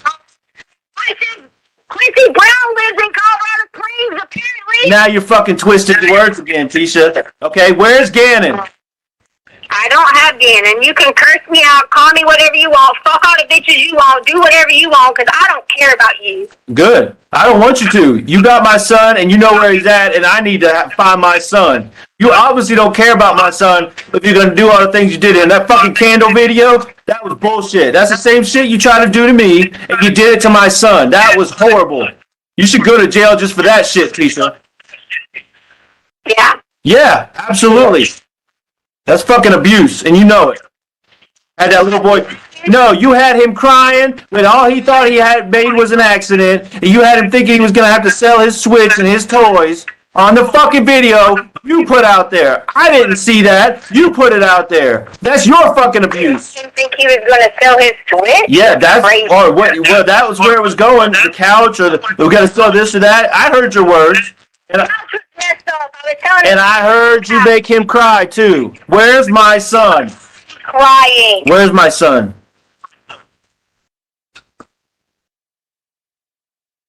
Where is he, Tisha? Why are you pausing? You don't care where he's at, so it don't matter. I do care. I told you where I think he's at. You told me he wasn't there. You said they're barking up the wrong tree, and then you said he is in Colorado Springs. You said that. Not me. Not the police. Not nobody else. You said it. That's why you said they're barking up the wrong tree, because you know where he's at. And you need to tell me. I wish I did. You're a fucking liar. Tell me where he's at.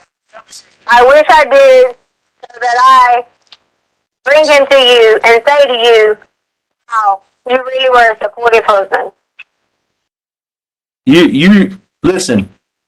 This is the same shit that we've been going through for 5 years, and I've supported you That's all through you it. ever want to do is talk about me and Albert. No, I want my son. Fuck all that other shit. I want my son. Who cares about the past 5 years? You're right. Who gives a fuck? To you right now, and I had absolutely nothing to do with it. You'd still fucking try to blame it on me. But Tisha, that's just not an option. You've lied to me. Okay? Well, I'm not blaming you, but you've lied to me. That's unacceptable. Okay? The truth is, I need my son, and you have information. I'm sorry that I didn't want to get killed. Okay? I'm sorry. So you didn't want to get killed, so you let him take Gannon? Or why? I'm What? talking about by talking from the beginning. But you were talking from the beginning. You did an interview from day one. Okay? So no. I didn't want to get killed. I didn't want everyone I knew to get killed. If I Some fucking random Quincy Brown, okay? Come on. Some Quincy Brown from Mugshots is going to kill us all. Have you looked him up?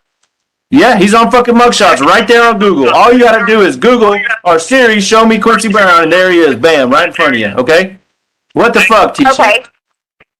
Just like I found all that shit on Mike Hyatt. All I had to do was Google Mike Hyatt, and there it was, right in front of me. I didn't have to do no search. It was right there. Because I'm telling you, I'm not fucking stupid. That's what I'm telling you. You want to be that don't go after all options, then you must be fucking stupid. Yeah, I'm stupid to let you send me in 27 different directions. You're right. That's stupid. You're absolutely right. I know that you know where Gannon is, and that's the direction I'm going, and I'm not changing. So you better buckle in. This is going to be it. You'll be waiting a long time because I don't have him. I didn't say you had him, Tisha. See, that's where you keep twisting your words. I didn't say you had him. I said, tell me where he is. Where is that? Oh, okay.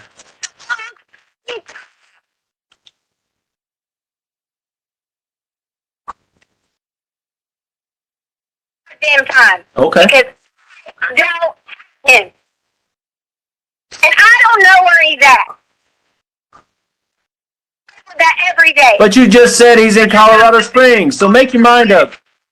The Quincy guy is a So, at me. What about be a man, be a husband, and freaking go there and say, hey, listen, can we detain this Quincy guy and ask him some questions? yeah, fine, we'll do that. But my manhood's not in question here. The truth is in question here. Okay? You say Quincy Brown is in Colorado Springs, and you say Quincy Brown has Gannon because he's messaging you and wants a reward. Okay? So if you put Message me. I said he lost messages. that's a message. You Okay, said okay. message. I'm not gonna split hairs with you about stupid shit now. He got word to you somehow. He said something to you somehow. Okay, but you told me he has him. He's let you know he had him, and he's in Colorado Springs and he wants money. Okay, but then you say I don't know where Gannon's at. Which one is it? He says he has Gannon.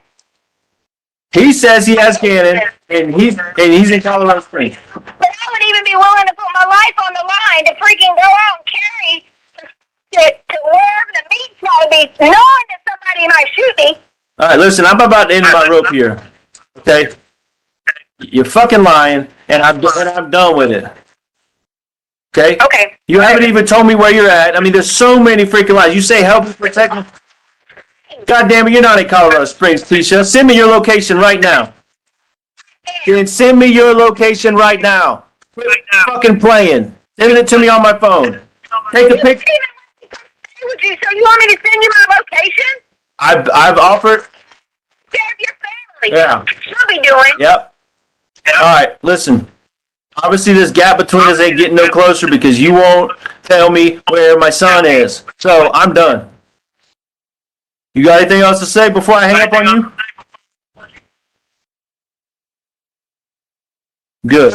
Don't email me. Don't call me. Don't message me. Don't use my name in the media. Don't say shit about me until you tell me where my son is.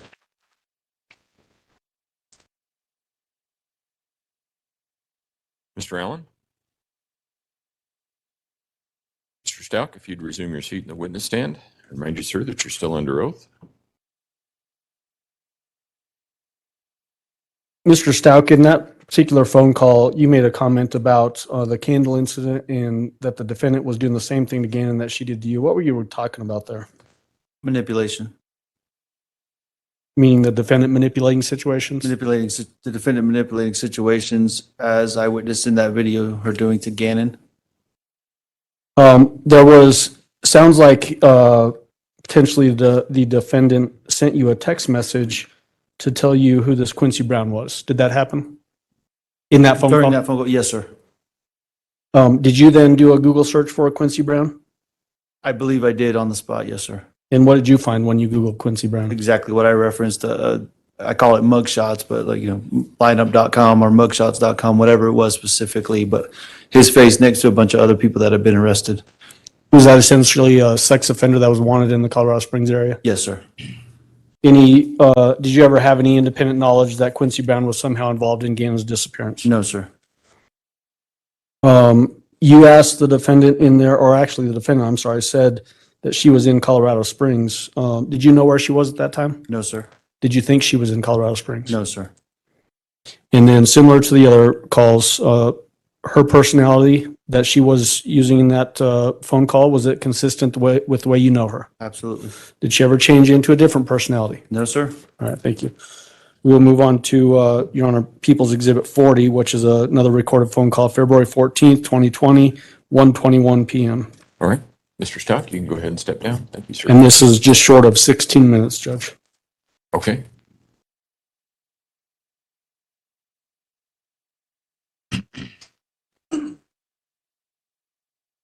Hello? Are you still alone? What? Are you still alone? Yes. Okay, here, you asked for one more chance. Here it is. I'm gonna shut up. You just say what you gotta say. I ain't gonna say shit. It's your chance. What's that noise? That's my water bottle. Do you love me? Yes.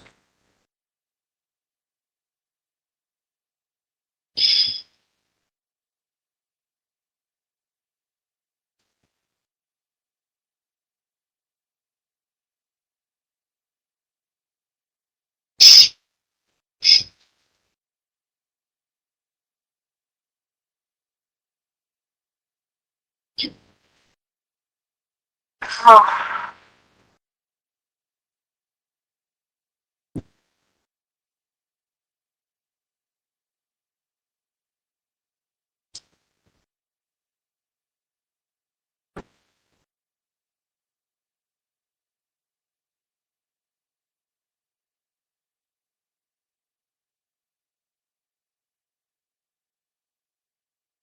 All right. If you know it's an accident, are you going to stand by me? Yes, absolutely, Tisha. I've told you that from day one. I'm sorry for all the stories. I just didn't know what to do.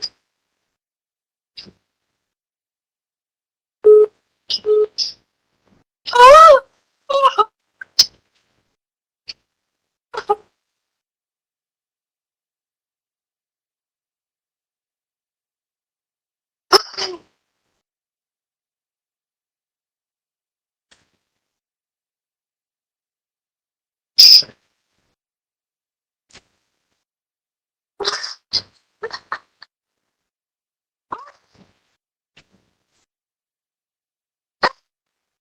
So we were going to get your bike.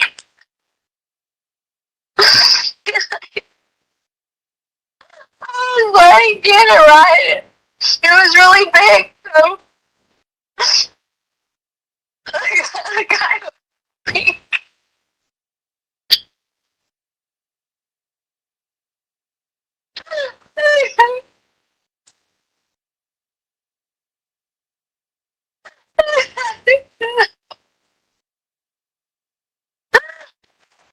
He fell off of it. He got hurt bad.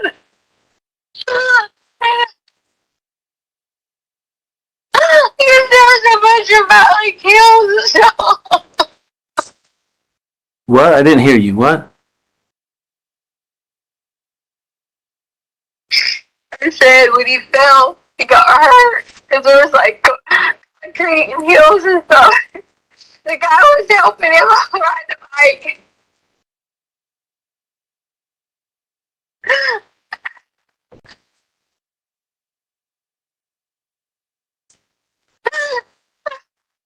Tisha, babe, what, how bad did he get hurt? How bad it was, he was bleeding. Where was he bleeding from? His arms, his knees, his head. So his head was bleeding? And this, oh God. He promised me he was going to go back to his house and get some bandages and call 911 because we had accidentally left him all in Petco.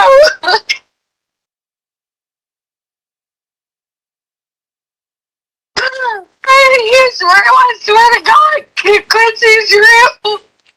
So what happened, baby? I just never cared they got hurt. I was phone to call 911. I was supposed to be taking him back and I called 911. So the guy took him to take him to 911? I swear to God, his name's Quincy Brown. That's the guy was supposed to be meeting again. The Craigslist guy? Yeah. And you met him where? Like up in wherever that? That Those messages. My actual phone was flashed, you guys. I was scared he didn't come back with it. so keep going. I'm sorry. I thought if I was like, I'll go back and I'll just go keep searching, and I did. I spent the whole night driving down to find him. In my truck?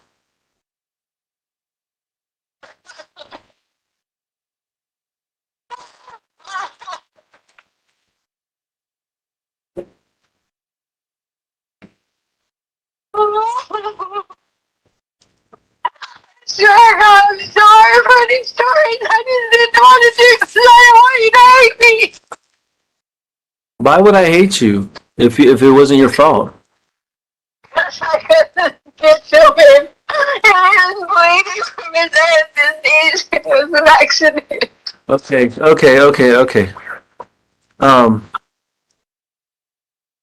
So start over.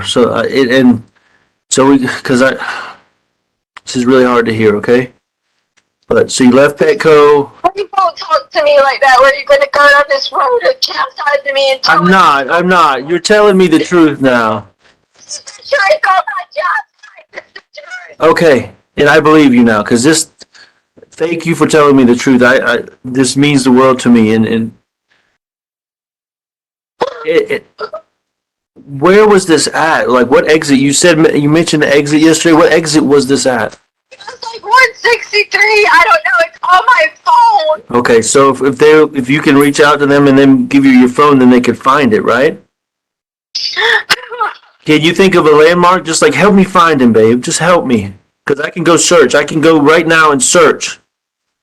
The only reason I asked for immunity because I think there's an accident and I wasn't trying to cover up anything. I was trying to figure out why he took him.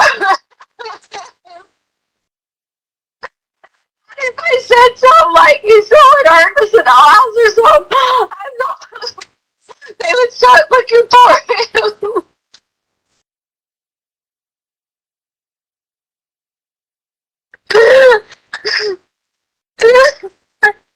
When the guy, I wanted to try to bike out and he needed help because the bike was too big.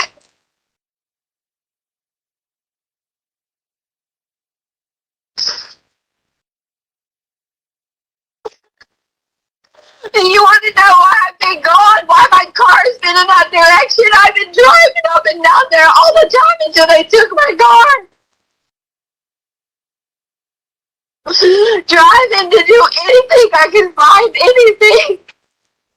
Driving to find this dude. I even got into the police department and they're like, yeah, because he's wanted. If you know where he's at, let me know. So nobody tried to help me. Because before I would do anything, I made him show me his ID. Because I was making sure.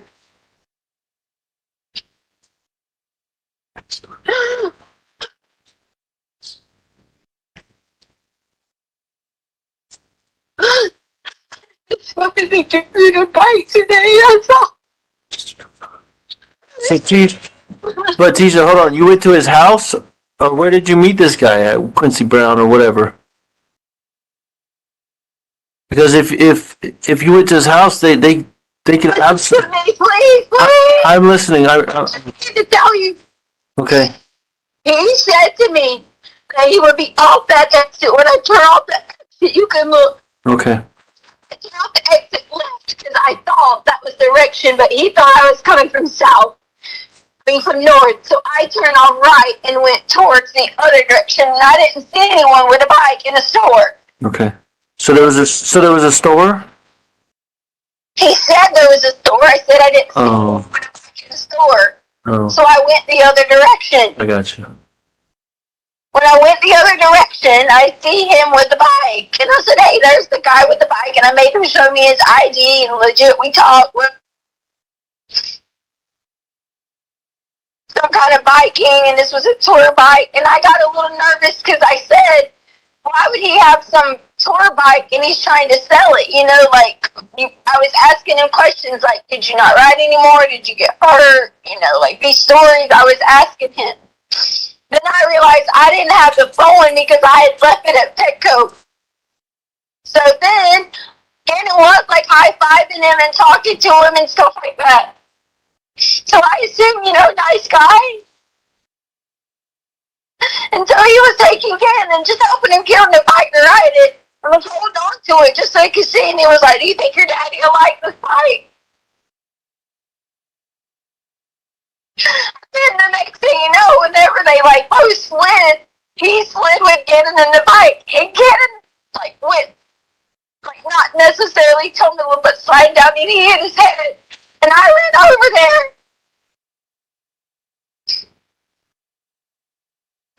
I was just crying out because I don't want to have my phone.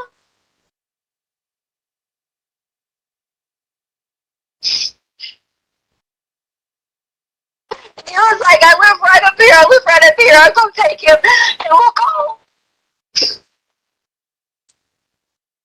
I'm just still sitting there crying and crying. They gotta see me get off the exit.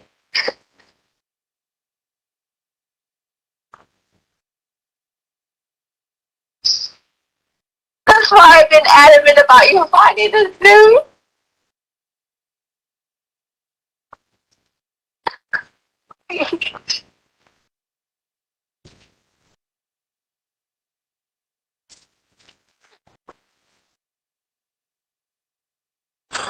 All right, so so you got off exit 163? Nope, it was whatever county line or some shit like that was. Oh, that county line road or whatever we always take. It was on that road? No, you had to turn off of that road. I went the wrong way to start with, so I turned right. Because he thought I was coming from that direction. I was supposed to turn right. But this was the exit off 25 that you turned the wrong way, or off of County Line Road? Off of 25, you can get off and go both directions. Okay. All right. I'm trying to narrow it down so I can go look, but So was there anything else besides you said he scraped his knees, he scraped his elbows, he busted his head, and he had the burns on his arms. Well, there was some bad burns, Albert. The burns were just little bubbles from the fire. That had nothing to do with it. Now maybe it could have like scraped them open some because he already had them, but Gannon was fine. He was talking to me. He wasn't complaining on any kind of pain. I would have took him straight to the doctor if the burns would have had any kind of pain to him. Okay.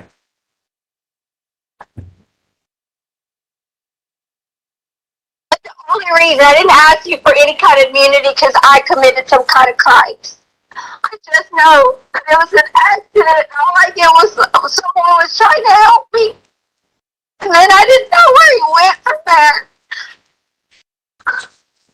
What? So, the one I'm more worried the most about is the freaking head wound because what was it? How bad was he bleeding? It was pretty bad. It was pretty bad. Like it was. Tell me bad. Is bad like blood's dripping down his face, or bad like he's? Or did you do anything to wrap around his head or anything? Yes, my clothes I had on had blood on them. The clothes you had on? Yeah. Okay. So It was like, oh my god, we gotta call 911. was this on the road or was this at the station? Like where? Show you to explain where. I don't know my way around Colorado. Okay, I'm just trying to figure out if there's blood on the road. Maybe we could find blood on the road or something. That's all I was saying. Searching. Okay. Somewhere. I agree. I agree they should find it. So where on his head? Like was it the side or back of his head? What? I don't know. I was panicked. Okay, so you were panicking. So an accident happened and you panicked, right? I was panicking. Okay, I didn't have a phone. right. And did he have a phone? He said he would run back to his house. He had Gannon, said he'd run back to his house, wrap it up tight, and he would call 911. Okay. Gannon was talking. Okay. So he took Gannon to his house, is what he told you, right? And you did you stay where you were? Or did you follow him or what?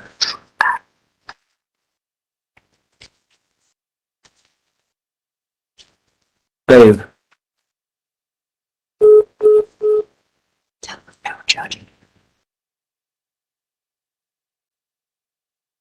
Mr. Stauch, in this particular phone call, you hear the defendant sounding potentially like crying. Did that sound like legitimate crying to you? It did to me. You made a comment that you're telling me the truth now. Was that an honest statement to you or from you, or was this you trying to get her to just keep talking? Yeah, more of a tactic to keep her going.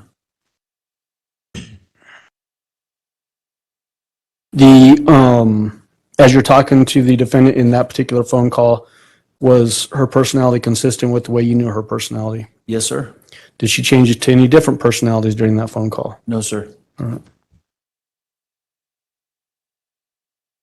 Is this the first time in this phone call that the defendant gives you any indication that Gannon suffered a head injury?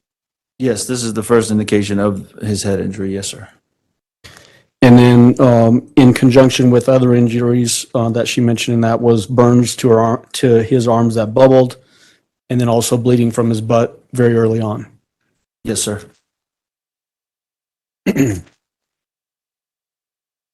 In that phone call, do you remember when the defendant describes having blood on her clothes and using her clothing to stop the bleeding on Gannon's head? Yes, sir.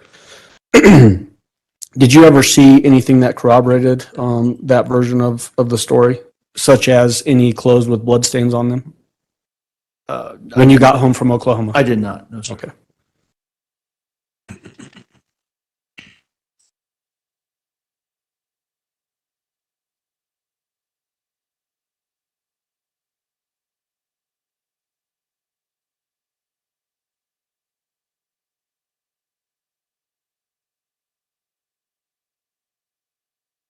May I approach with People's Exhibit 49?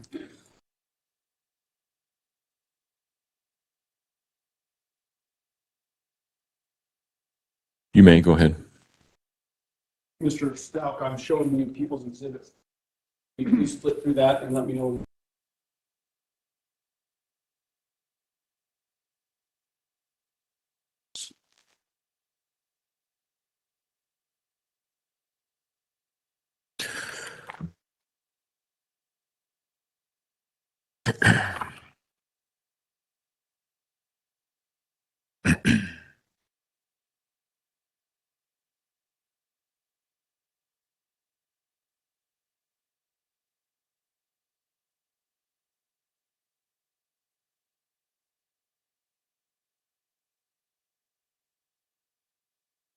Okay, I'm finished. You recognize what is marked as People's Exhibit 49? Yes, sir. What is it? It's a book full of text messages between myself and the defendant. Is the date range for this particular group of text messages basically February 29th through March 1st of 2020? If you look at the timestamps on them? Yes, it is. Are those fair and accurate representations of the text messages that she sent, or at least came from her phone and that you responded with? Yes, sir. All right, move for admission of People's Exhibit 49. Defense, Exhibit 49 will be admitted. Go ahead. May I approach the witness with People's Exhibit 206? Yes.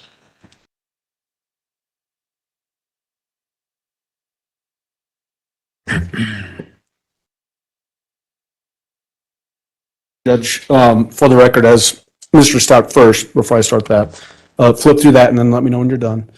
And Judge, what we're doing with this particular exhibit is just pre-qualification. His portion of these text messages will actually admit this later through a different witness. Okay.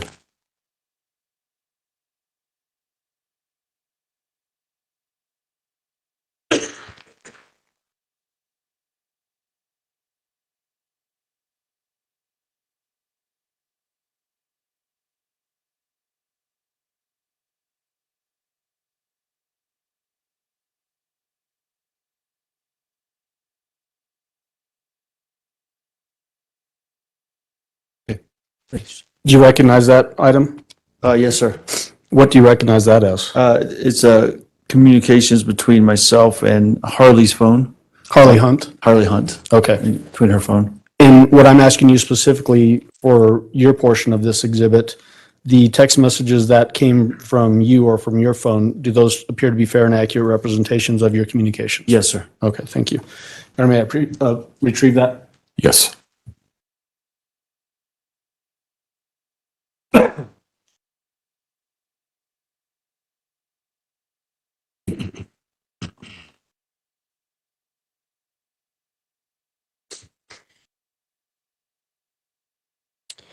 Mr. Stauch, how much time did you spend with this defendant? Just total time from the start of your relationship until all of this happened? Like we mentioned yesterday, we started dating in early 2014, so roughly 6 years. During that time, did you spend a lot of in-person time with her? Absolutely. Did that give you an opportunity to observe her mental condition? Yes, sir. Besides just, we all have different weird idiosyncrasies. Did you ever see anything that went beyond just our own individual personality traits No, in the sir. defendant? No, sir. Did you ever see an opportunity or have an opportunity to observe the defendant, whether she could understand the difference between right and wrong? Absolutely. Can you tell the jury about that? Obviously, throughout our relationship, I think to some moments immediately preceding January 27th. I mean, she took the kids to, the defendant took the kids on a hike. She made it there safely. Kids made it home safely. Obviously didn't, from my knowledge, didn't get a ticket, so obeyed all of the traffic laws on the way there and the way back. Even that morning of the 27th, we talked about Gannon and the switch, as we've seen with some text messages. Some right and wrong issues there about how we disciplined him with the taking the switch away for whatever his offense was in that moment. And I communicated with the defendant about that punishment specifically and how to manage that. After the events of the 27th, I just think too how much the defendant pressed me about what was right in our relationship, how I should take her side and what was right and wrong and how I was managing that whole piece of it. Something that stands out more than anything is, as the defendant said to me in one of these phone calls, I think one we heard yesterday, that she didn't allow Lena back in the house when Lena got home from school. I don't know any reason why she would have not allowed Lena back in the house. Other than I don't know. There's something going on that she didn't want Lena to see. If there was nothing going on in that house, why could Lena not have come in the house that day when she got home from school? Okay, and we're going to get more into that in just a Sure. minute, but I appreciate you bringing that up. You lived with her in South Carolina, correct? Yes, sir. Do you need a cup of water or anything? I'm okay. Okay. You lived with the defendant in South Carolina, Colorado, also spent time with her in Alaska. Yes, sir. Did the defendant follow the laws in all of those places? Yes, sir. You went on trips. You mentioned that yesterday. Yes, sir. Who would typically plan the trips? She would plan and organize just about every trip or vacation we went on, and she was very good at it and was able to get us to, the port on time for cruises, to the terminal on time for plane trips, and organize rental cars. We always get it there and back on time. I mean, always, exactly what we needed to do. So time-wise. she was able to set up an itinerary and then follow the itinerary Yes, sir. with no troubles. Never. You mentioned, the discipline with the switch, Gannon's gaming system. Yes, sir. Was it very typical for her to be engaged with disciplining the kids, both Gannon, Lena, and even Harley if she needed it? Yes, sir. Can you give the jury some examples of that beyond just the switch? Well, that was just our typical source of punishment, was to take away iPad or Switch or our TV time if they didn't follow the rules or didn't do chores as was prescribed to them. She was also had a very, very meticulous about the kids' schedule. Hey, when you get home, this is the right thing to do. You come home, come in the house, have your snack, do your homework, and there was, not rewards necessarily, but repercussions if they didn't follow that prescribed schedule for them on a daily basis.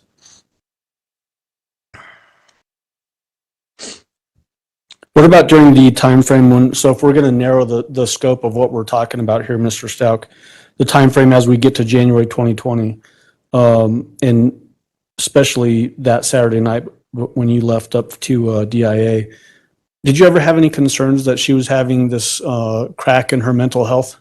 No, sir. What would you have done if you had observed some major crack in her mental health? I would not have gone on that trip. I did have the flexibility to cancel my training and move it to another time if need be. I would not have left the house and not left the kids there if I had any concerns or she showed signs of a mental crack approaching. And at any time during your relationship with the defendant, did you ever see her have some major crack in her mental health condition? No, sir.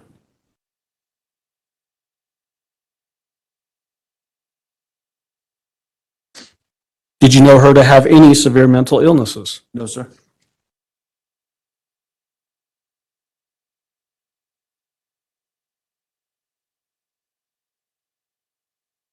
I want to ask you what you just got into a little bit ago, and that is in relation to January 27th.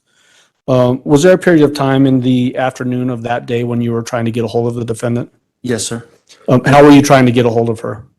I remember making a phone call or two. I don't remember how many specifically, but that was just not answered. And also text messages? Yes, sir. Did you ever get an answer during that window of time from mid-afternoon of the 27th? I don't remember specifically when. I know at some point in that afternoon, we had a conversation about, I wanted some new headphones, and we talked about what an appropriate price range would be, and where is a good place for me to go look, whether I was on base or at the PX or the Apple Store or whatever. So once again, another conversation about what is right, wrong, appropriate. But I don't remember specifically when that happened. I just remember it was that afternoon after I got out of class. When you look back on it now, does that seem significant to you? It was as soon as all this started happening, that was a very significant moment. Does that coincide with your understanding of what you just described, that the defendant would not let Lena in the house after getting home from school? Is that the same time frame?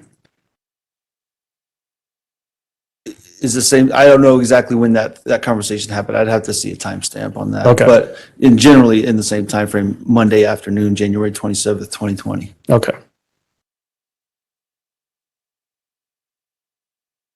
All right, may I have just a moment? You may.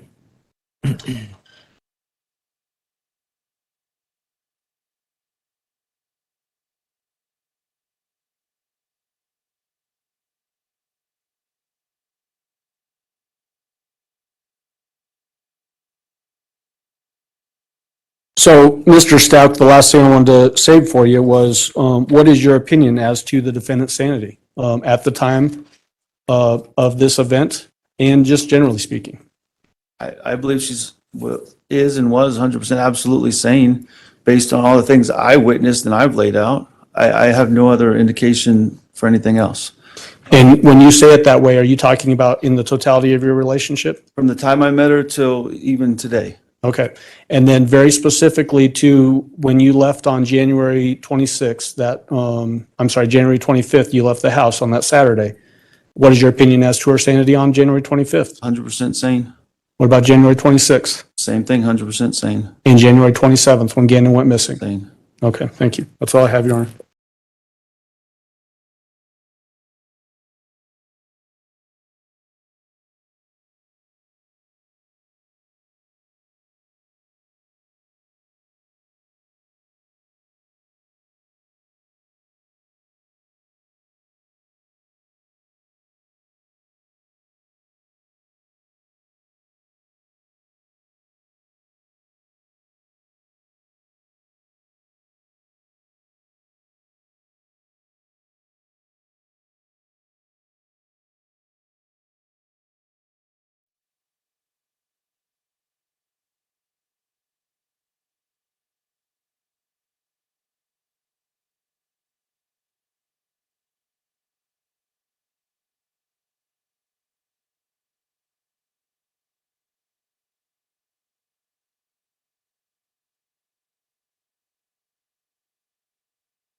Stauch, if you would resume your seat on the witness stand, sir. And I remind you, sir, that you're still under oath. Let's go ahead and bring the jury in.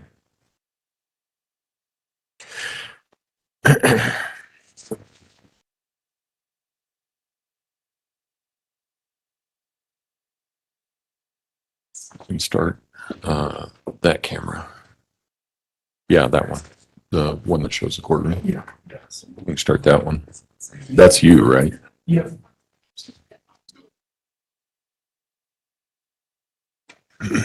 Yeah. Yep, there we go.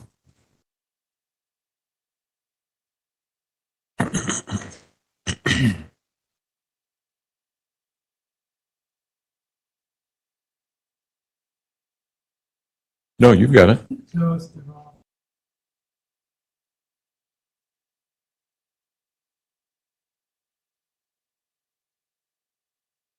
Oh, you're right. Got to take that back in, though. All rise for the jury, please.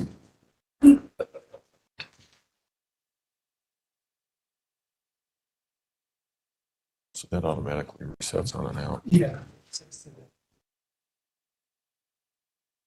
That's helpful.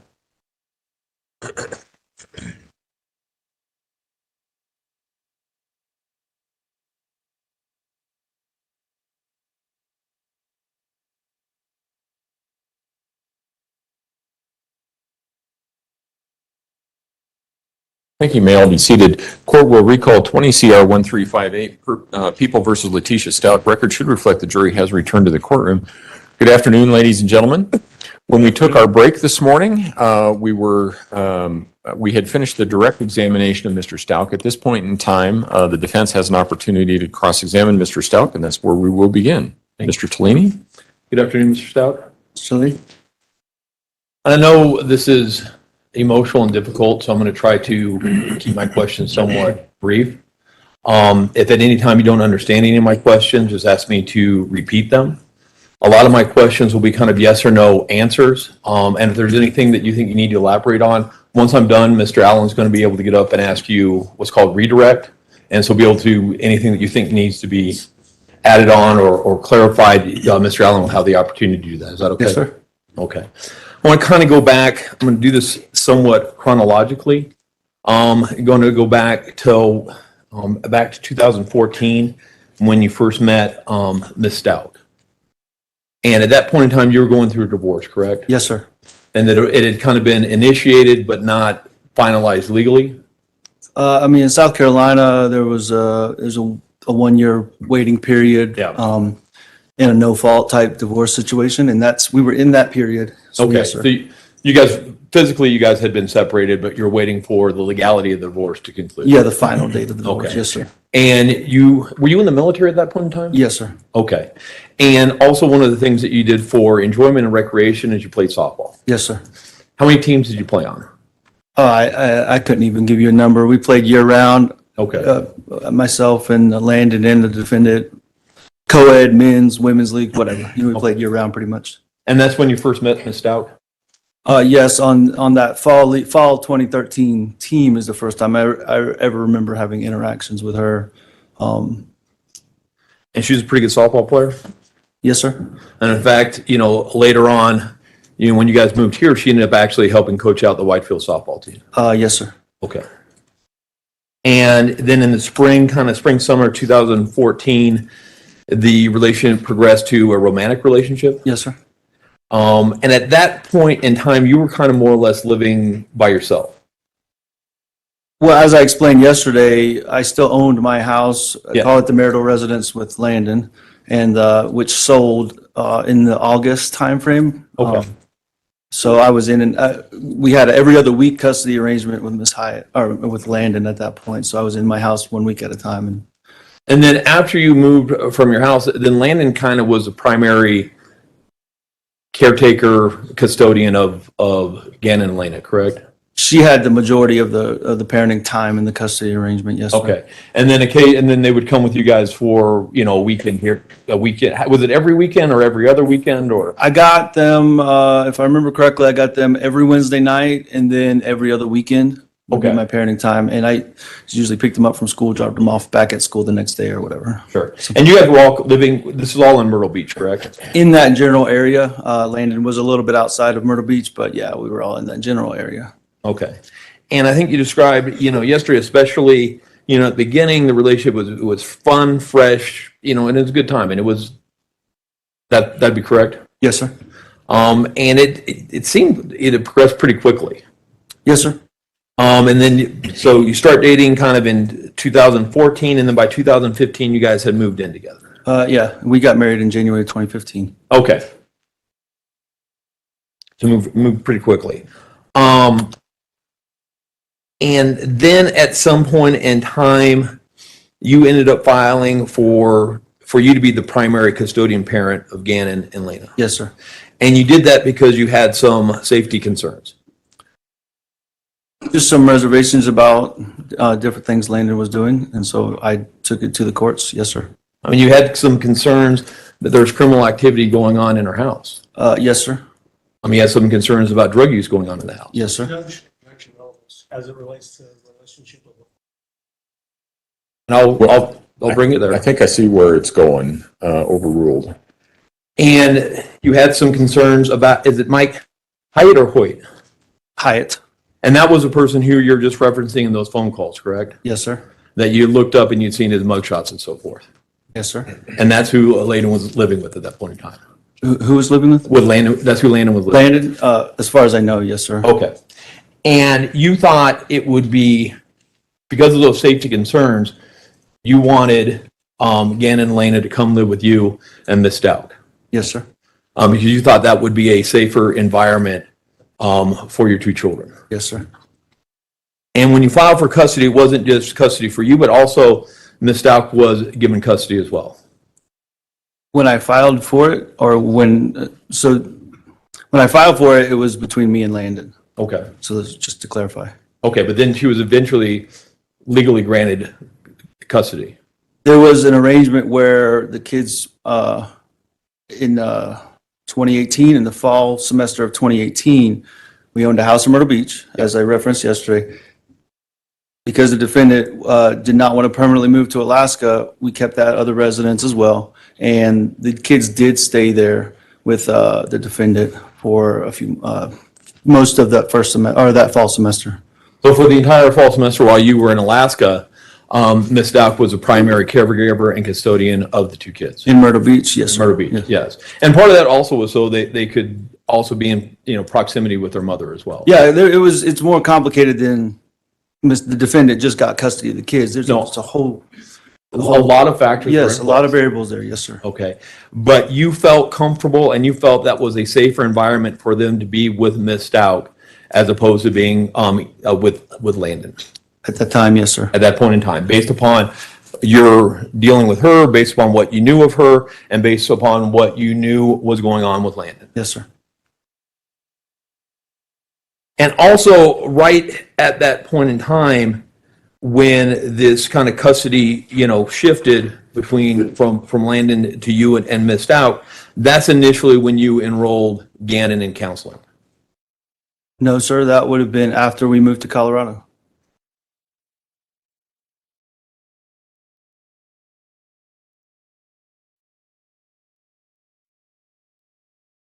As I testified yesterday, January of 2019 is when that began. Or, well, I didn't get here until February, so in the late winter, early spring portion of 2019, so you're talking 3 to 6 months later.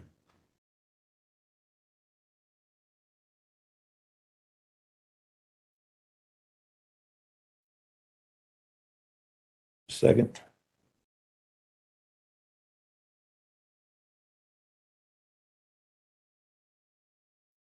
Do you remember kind of that back in January of 2020, January 28th or 29th, you sat down, you had an interview with Detective Mark Riley? Yes. Do you remember telling Detective Riley, as soon as me and my ex split up, got divorced, and I got custody, I started taking them to counseling? I don't remember saying that. If you have a Are you, transcript looking- or something I can look at. 4702? You're aware that I mean, you've had a lot of interactions with Mr. Allen, correct? Yes. And you're aware that a lot of the interviews that the El Paso County Sheriffs, as well as many of these phone calls that they made transcripts of, Yes, sir. when Absolutely. looking at that transcript, refresh your recollection. Absolutely. I may approach? You may.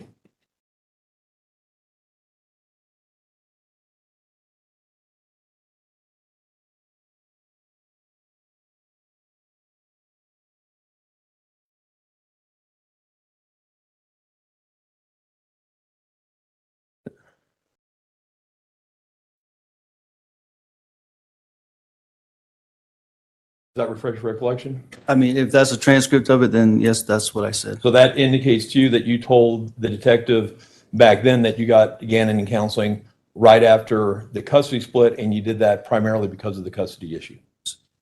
Yeah, and I don't know why I said that specifically, but the Dr. Burtek I referenced in this, that did not begin until, as I already stated, late winter, early spring 2019. Okay. So- So approach? Sure. You may, yes.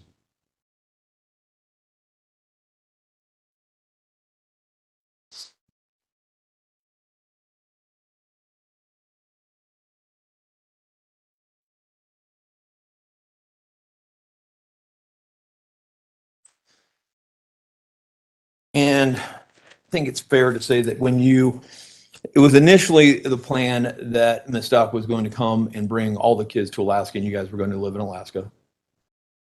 That was the initial plan. When you went to Alaska, Once I got stationed there, that they were all going to come I up. think it's safe to assume that, yes. Okay, and she'd come up to visit you, a couple times up there? Yeah, for short periods of time, she did. And it's fair to say she didn't like Alaska. She did not like Alaska. And part of that, I mean, she's from South Carolina, correct? Yes. And No, she's from North Carolina. I mean, you're right. She's from Lumberton, North Carolina, but she lived a lot in South Carolina.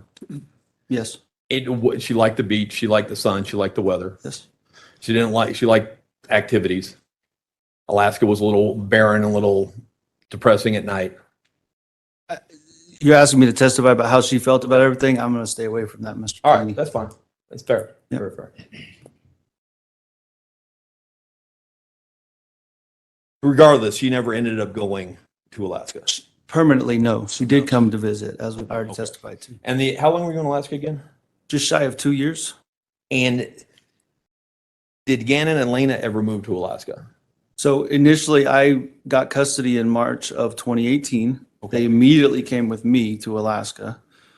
Finished out the school year. I don't specifically remember what we did over the summer.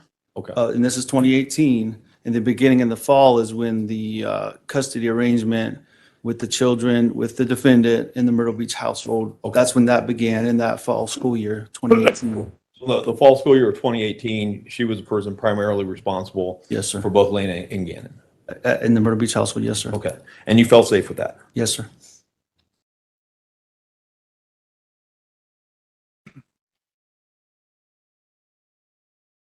And overall, at least what you observed, it appeared, that she had a fairly good relationship with Gannon, Miss Stauch did. From what I observed, yes, sir. I mean, I think you've indicated in some of these prior interviews that she appeared to care for him and he loved her. Yeah, absolutely. I testified to that yesterday. I felt like he had some love and trust in he had some love in his heart, and he definitely had trust for her. And you remember, was it in Mother's Day of 2018, he actually did a Mother's Day card for Miss Stauch? I don't remember that specifically, unless you had a picture or something. I do, of if it. I may approach. You may. Approaching with what's been marked as Defense Exhibit B. B is in Bravo. B is in Bravo, yes. Thank you.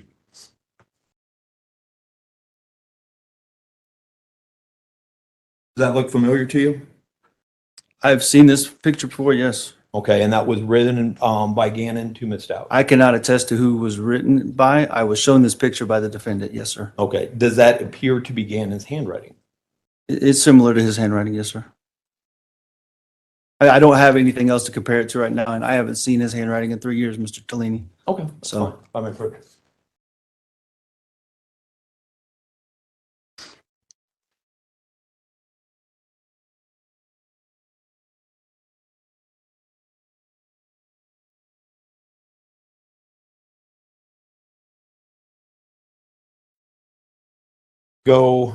then move forward a little bit to the January of 2017.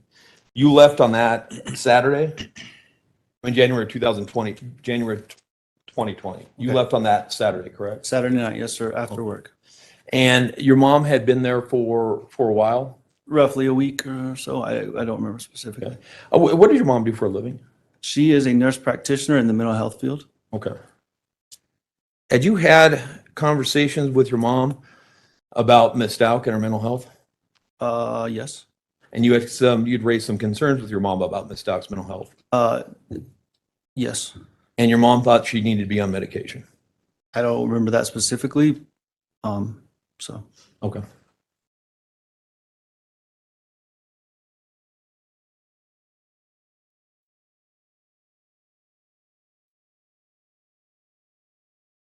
You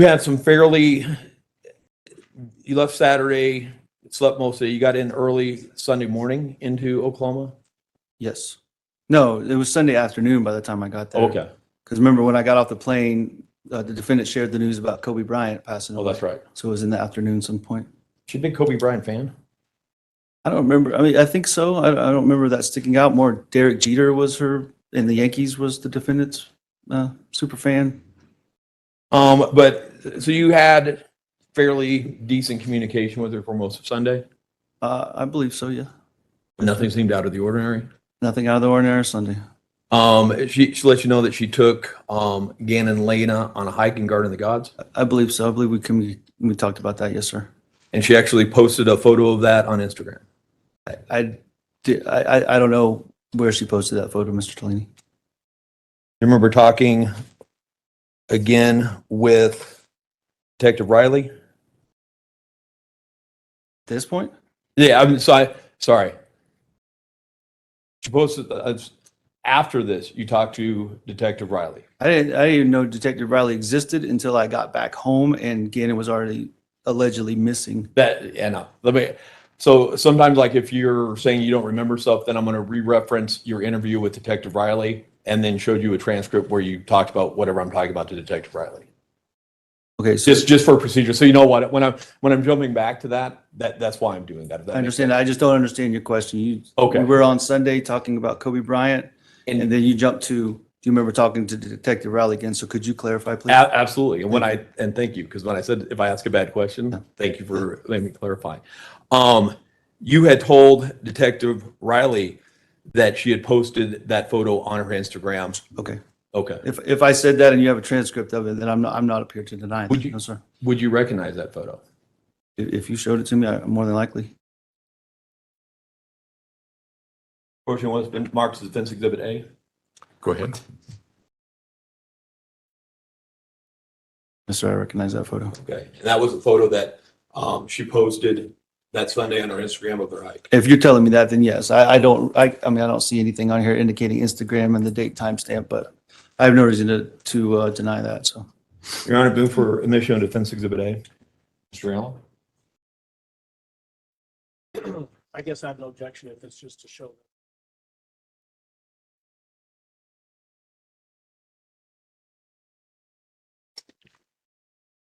That limited purpose. That is the admitted purpose. Okay, I'll allow it for that limited purpose. She also indicated that he was, Would you like this back, Mr. Flynn? we can, here, thank you. I don't want to sit right in front of me. Absolutely.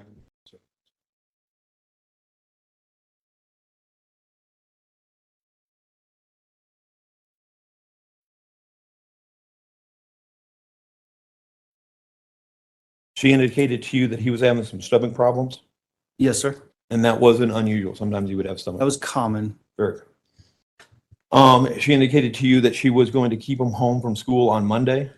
Yes, sir. And at the point in time when she said that, that seemed somewhat normal to you.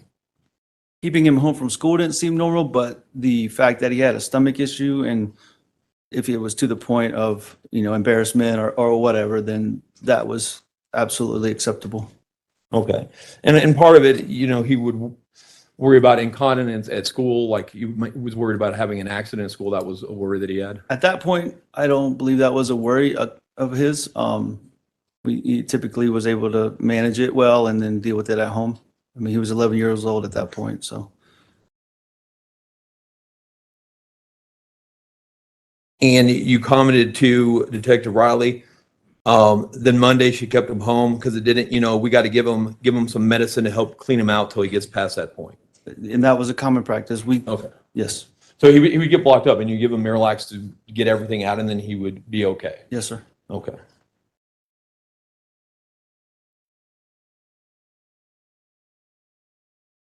She had also let you know about the candle in the carpet that night on Sunday night. Sunday, January 26th. Yes. I believe that's when that conversation happened. Yes, sir. Okay. And Gannon was concerned. He was worried that he was going to get grounded for a year. All of that came from the defendant. I never spoke to Gannon about his grounding. I received messages from his phone about it, but I never spoke to him directly about that at that point. Okay.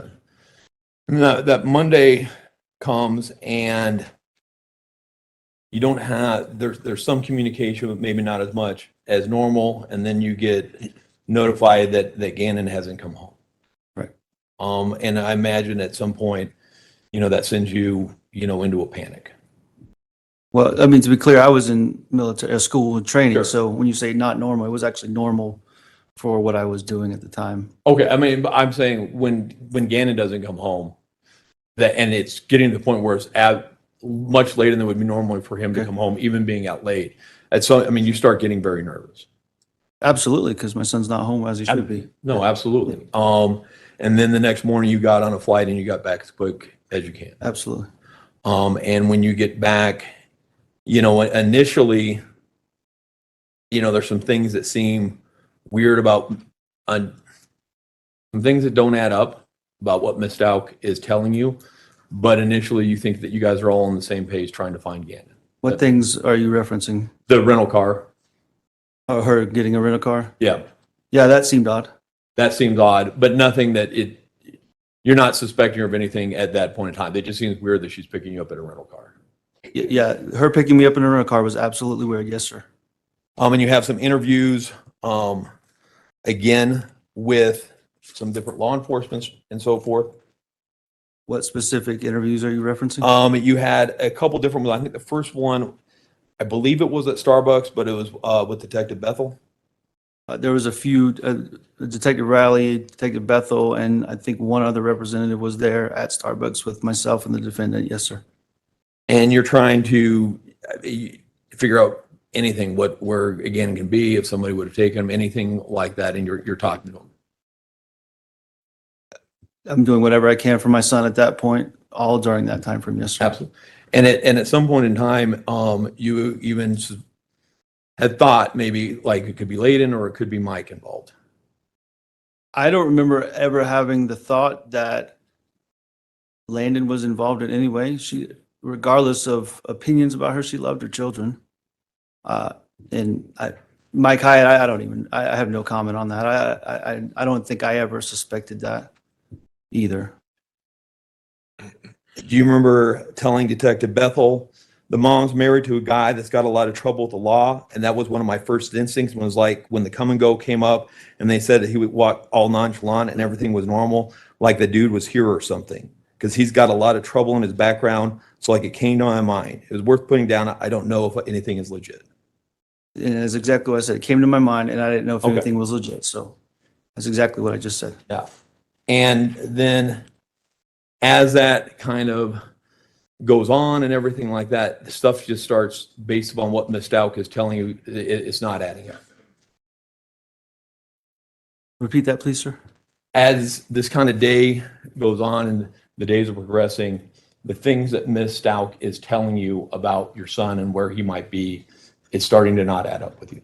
Yeah, it's starting with the rental car, as we've already addressed, it starts to not add up. Yes, And sir. then when you see that her car is not at French Elementary, like I said, was kind of, I think what you testified yesterday, that was kind of the pivotal moment for you. Yes, sir. And then you go down to the police station, you want her to come down as well, and she won't come down to meet you at the sheriff's station. Just to clarify, she was supposed to be the one to go to the police station. The defendant was. Yeah. the first time I went down there, I went in her stead because they asked to bring something to get Gannon's DNA or whatever. And I said, he's my son. I'm going to take it down there and I'm going to, Okay. lead the charge, if you will, whatever. And then, so I went down there and that's when the first interview took place, Okay. just to clarify. And then after that, though, you come back again, and it's my understanding you were trying to get her to come down, even on that second interview, come down to the police station to be re-interviewed, or the sheriff's station. When you say re-interviewed, you mean me or the Her. defendant? I don't know when she was interviewed the first time or at all. I just know I went twice. The first time, as I indicated, when she was supposed to go, the defendant was supposed to go. The Yeah. second time, that evening was after I had discovered the defendant's car was not where she claimed it to have been.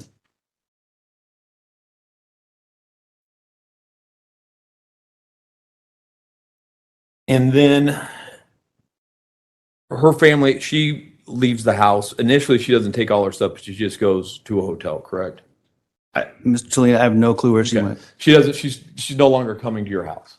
After that would have been, let me see if I can get these dates right. The 27th was Monday. I think this would have been Wednesday, the 29th. After she left, I don't remember her coming back until she came to get her stuff. Okay. And how many days after that did she come to get her stuff? I don't remember a specific date. Okay. But I mean, it's in that first week though. I don't remember a specific date, Mr. Chalina. If you Okay. have it, then I don't know. No, that's fine. And she had family members there helping her move out. You did have a few, yes. Okay. And then you don't ever, until, I think what you said, after that point, you don't see her from then, until court.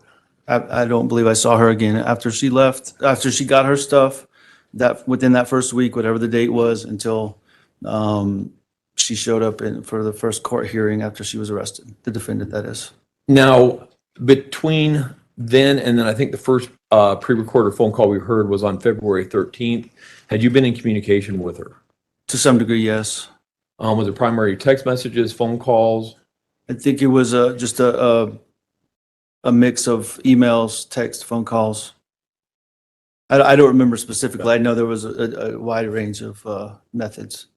And at least, I mean, would it be fair to say by the time that you're doing these phone calls with her, I mean, you're convinced at that point in time she's the person responsible for your son being missing? At minimum, a person of interest, if you will, but Yeah. yeah, I had a high suspicion she was responsible.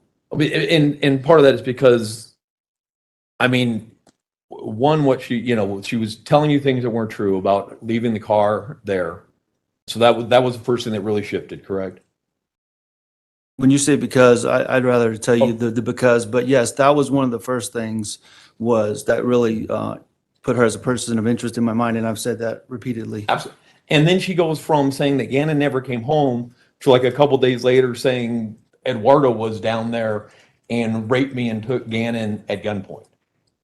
No, before she left the house, the Oh. defendant told me the first rape story. We covered that yesterday. Okay. And sorry, thank you for clarifying that. So she's still in the house with you when she comes up, changes from he just doesn't come home to, to this Eduardo rape story. Yeah, I don't remember when the specific name Eduardo was given by the defendant, but the first rape story would have been Wednesday morning in the bed, in a master bedroom, as I testified to yesterday. And then you're aware that she goes down to the sheriff's statement and does an interview about the rape story. I believe that was later that morning or early afternoon. I don't know specifically when she got there. Okay. I mean, and at that point, I mean, it's fair to say now, I mean, whatever suspicions, I mean, your suspicions have become more heightened at that point about her involvement. When it goes from he doesn't come home to this seemingly ridiculous story.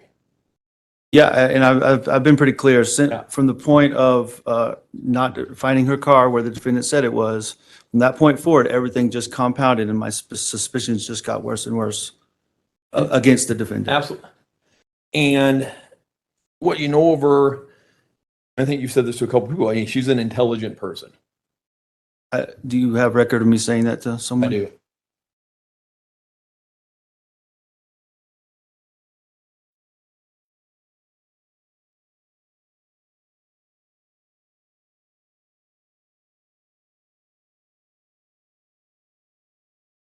Sorry, I've got a lot of transcripts here.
Remember indicating that she had a stacked education?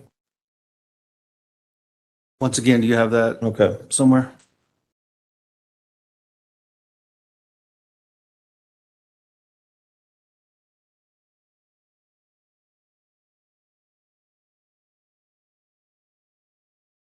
Yeah, this was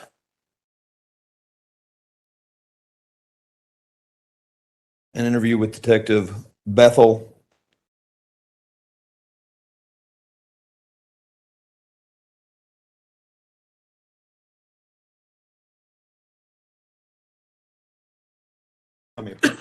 You may go ahead. Green highlighted with the little star line.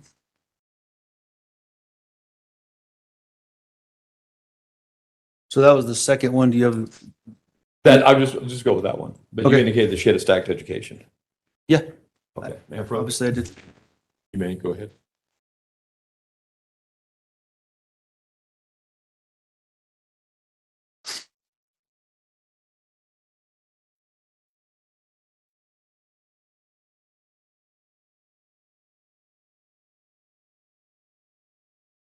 So was it that Wednesday then after she goes down to the sheriff's station that then she doesn't come home at that point? So I don't know where she. So Okay, she that left day, that morning. she left sometime Wednesday, middle of the day. I don't know specifically when. Okay. Detective Riley was at the house. I heard the conversation between them two. She left with the intent to follow him downtown to the sheriff's station. I don't know where she went from there. Did she ever come back home after that other than to get her stuff? Not while I was there. I never witnessed her coming back home after that.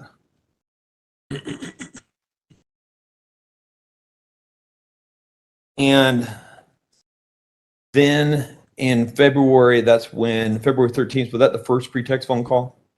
I believe so. And where were these phone calls occurring at? At the FBI office downtown. Okay. And was this something, had you communicated with her that you wanted to talk to her on that date, or how did they know like she was going to be calling at this point in time? Who was they? The FBI. The FBI. Leading up to that point, there was some attempts at communicating more thoroughly with the defendant. Yeah. The defendant reached out to me and said, "Hey, we would need to talk," as you heard in some of the phone calls. Yeah. And yeah, so I believe as of that, like I said this morning, I tried to keep her on the hook, if you will. No, absolutely. Through messages. And then, all of those would have been planned to some degree. So I could be there with the FBI agents and the sheriff's office agents. And they had kind of, or there was a plan. I mean, you were trying to get as much information out of her as you could. Me or the Both authorities? you and the FBI. I can't speak to what their plan or their intent was. My intent was to find my son, period. Absolutely. And I think you said before when Mr. Allen was questioning, a lot of the things you were saying to her was to try to keep her talking, try to get any type of information, that you can about where your son is. Absolutely. And trying, hope against hope to bring him home safely at this point. Yes, sir. And if not, then find out what had happened and hold somebody accountable. My intent was never in that setting to hold somebody accountable. I wanted my son and I wanted to wrap my arms around him. That's it. Absolutely. And it appeared, and maybe I'm wrong. So we had the one phone call that occurred on the 13th, and then all the other phone calls, if I'm not mistaken, occurred on February 14th. The ones that I testified Yes. about this morning, I think those were all February 13th and 14th. And how, just for my clarification, how long of a gap was there between each of the phone calls? Do you remember? I don't, but I think Mr. Allen detailed that when he said phone call on this date at this time. What was there, just as far as your recollection, was there a long gap? Were you guys sitting around for like hours waiting in between calls, or were they fairly quick succession between each other? Mr. Lee, I don't remember. That was a grueling I bet. time period in my life to sit there and have to keep my cool Absolutely. talking to her when I had a strong suspicion she had all the information. So I can't attest to that, Mr. Okay. Lee. I mean, and it's clear at least that you appear on February 13th to keep your cool very well. It appears, and if I'm wrong on this, your patience on February 14th starts to grow thin. Would that be fair to say? Let me rephrase. Yes, thank you. You become more and more frustrated with the cockamamie story she's telling you on February 14th. I don't know if, I think I'm frustrated, period. I Absolutely. think I'm at the end of my rope, period. But I did a good job keeping my cool. And if you listen to one of the phone calls, I was a little bit more aggressive Yep. verbally. And in a later phone call, I was more patient and letting her give me information. So more calculated than frustrated, Mr. Okay, Tillman. so that was part of this. You're trying different tactics to try to get information. Would that be fair? I'm doing the best I can to find information about my son. Information. And was there frustration by the fact that she keeps changing these stories with no consistency between them? And I think you referred to them. These are garbage stories. Yeah, it was very frustrating. And that they don't make any sense. At one point in time, she says it's Eduardo, and then another point in time she says Quincy Brown's some type of paperwork fell out of his pants on that date, and that's how she knows he's Quincy Brown. I mean, none of this stuff, they were ridiculous. Is that your? I'm asking you, would you agree with that? Yeah, and you heard me say it. They're garbage stories, is what you quoted me as saying. And even on that, the first one, the one that we heard yesterday, on that phone call that she had yesterday, she's trying very hard to convince you that she didn't have anything to do when somebody had kidnapped Gannon and had taken him somewhere, and she's trying to help. It appears that is her goal, so what she's telling you. Mr. Lane, I'm not going to speak to her goals or her intent, what was going through her mind at that point. She wasn't at that point in time trying to indicate anything mental health or anything like that. That was phone call. She's not telling you, hey, I'm crazy on the 13th, correct? I don't believe she said that in any of those phone calls. But in some of those phone calls,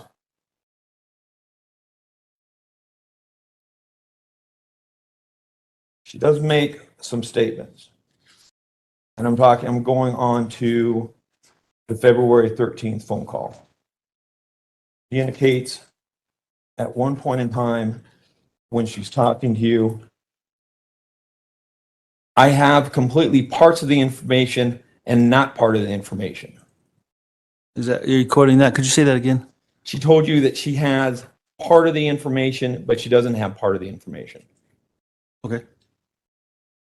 She talks to you about that night after night, I dreamed of different things that have added detail to this.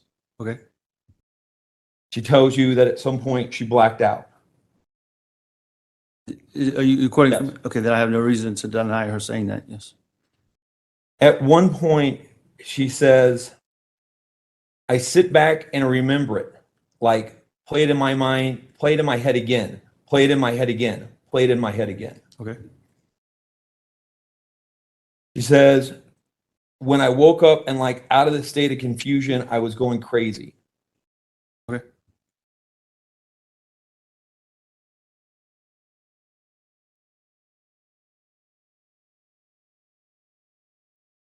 She tells you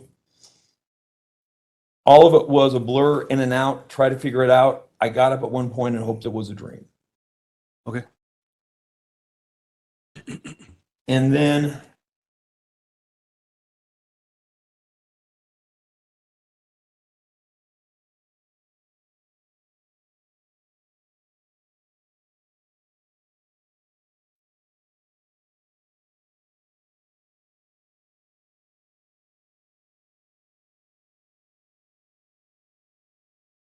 on that next phone call that occurred on the 14th, she's talking to you and she indicates you're going back and forth. I think it was the second to last phone call that you had with her. You guys are going kind of back and forth. And at one point, you're trying to figure out where Gannon is. She says, Tesha doesn't know where Gannon is. I don't remember her saying that, but Okay. if you want to show me that, you don't have to, but I don't remember her saying that. Okay. It's on the recording they have. Okay.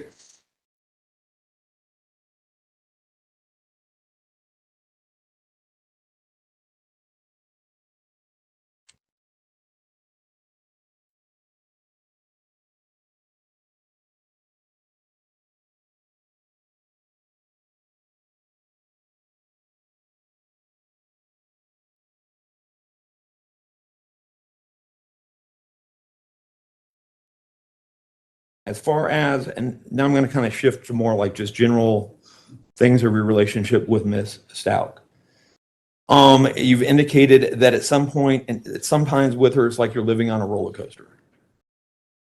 She can be up and down. Did I say that to someone? Yeah, again, this is a Detective Bethel. Sometimes you just got to kind of stay with her and don't ride the roller coaster. Or if you disagree with her, it becomes like a roller coaster. Sure. Okay. You talked about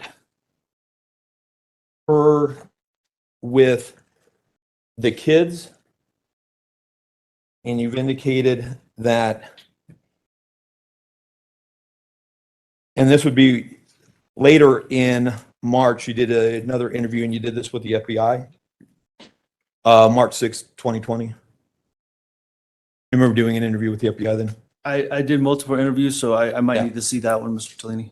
Okay. You indicated to them that sometimes it was a little strange. Sometimes she could be really great with the kids, doing everything with them. And then you'd have weeks where she would act like she didn't want anything to do with them. You mind if I take a look at that? Yeah, I absolutely. don't remember that doing an interview that time frame.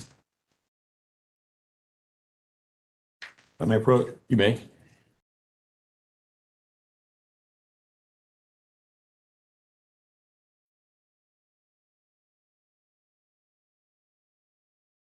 Okay. Hold on, this says February 9th.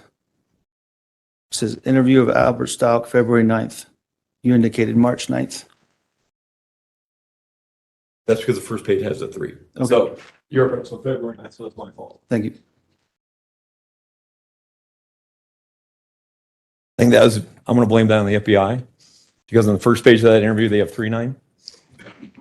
But you're correct. So on Can we February, clarify what the date actually is of the it interview? is, you are correct. It's February February. 9th. You did that interview with the FBI. Yes, Thank sir. you. But that point in time, you told them that some point she would be really great with the kids, and then other times she wouldn't want it. She wouldn't. Yes, sir, absolutely.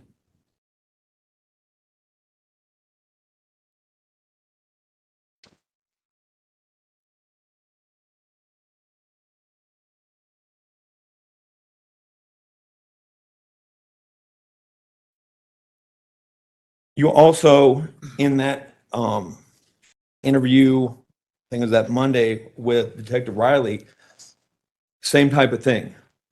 Like 1 minute, considering these moments of trust moments, like right now, I say, you should be all in, helping the kids, teach, doing homework, cooking, feeding and stuff. And then there'd be days and week, like it's like the kids were left to fend for themselves. What Monday are you referencing? The Monday where you had, not the Monday, this would have been Tuesday, when you had the interview with Detective Riley, so January 28th. Okay.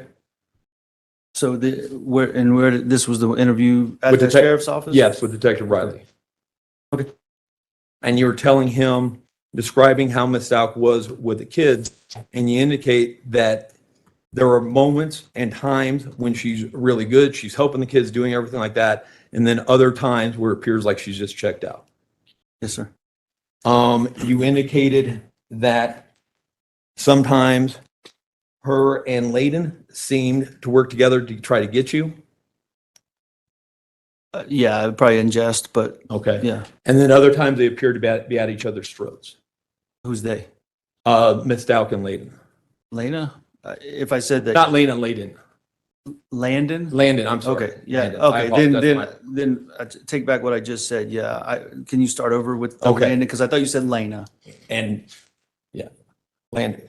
With your first ex-wife, you indicated that sometimes her and Ms. Stauch would work together like they were out to try to get you, and other times they were at their throats constantly. Yes, sir. You indicated, and again, if I'm jumping back and forth, that Ms. Stauch would take lots of trips out of the blue and you didn't know where she got the money to do it. Yes, sir. You indicated when you talked to the district attorney's investigator that sometimes Ms. Stauch likes to refer to herself as Taylor. Yes, sir.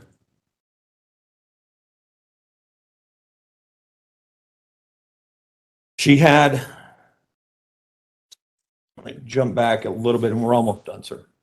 Take your time, Mr. Trelane. Okay, thank you. When you guys first started, when you and Ms. Stauch first started dating and the relationship was going well, she had talked to you about the abuse she suffered growing up. She mentioned that there was something with one of her stepfathers.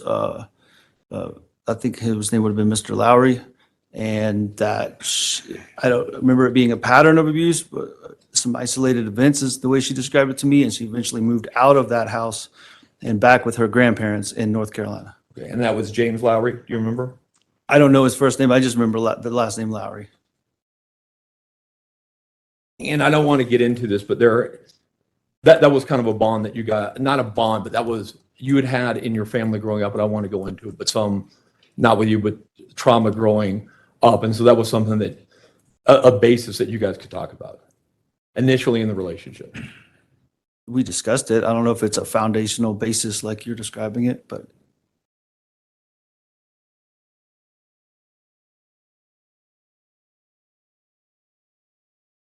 She had issues maintaining steady employment.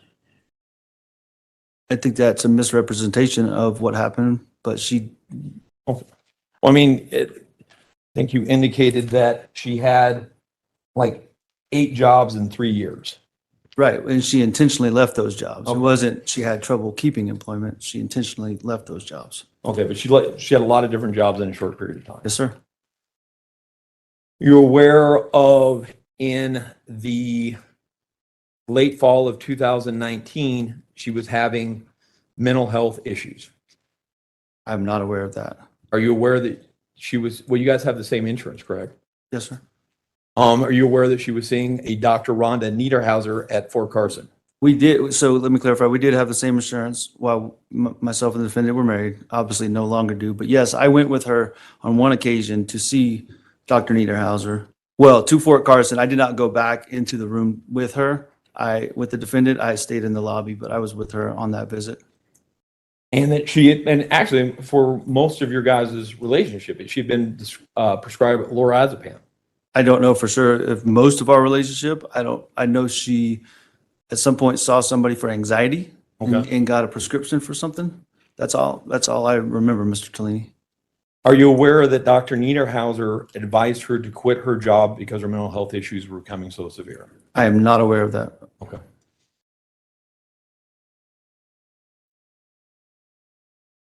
But you are, to your knowledge, if you know, how often was she seeing Dr. Niederhauser? Same answer I already gave. I know that she went once, and that was the one time that I went with her. That's all I can attest to, Mr. Tellini.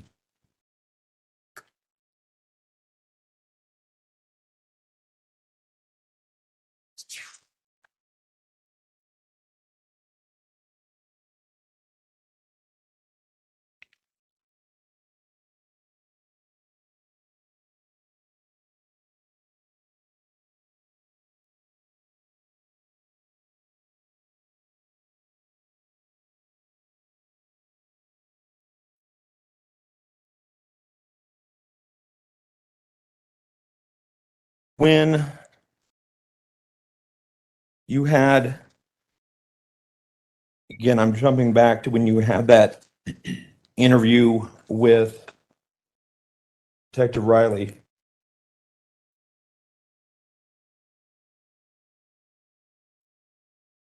At that point in time, were you having concerns about Ms. Stauch and her involvement? When you had the interview with Detective Riley And her involvement in what, Mr. Tellini? in the disappearance of your son?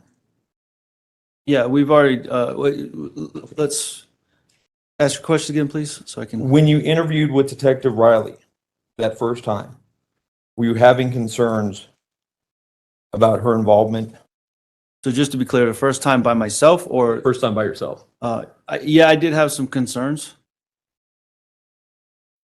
And you indicated that you don't think that she had any mental health issues? No, at all? sir. You know, I did indicate that I don't think she had any mental Okay. health issues. Do you remember at that point in time, telling Detective Riley, I hope that it doesn't come to that, but if you put her daughter on the hot seat, she'll say, I love my mom. You know, I wouldn't do anything without my mom, but she's freaking nuts, crazy. So that was drawn, I remember saying that or something to that point. Okay. Yeah, So you told the detective that she's crazy. Mr. Tellini, would you quote what you just quoted to me? Or you told the detective that Harley would say that her mom is freaking nuts, crazy. That's what I said. Okay. No further questions. Redirect, Mr. Allen.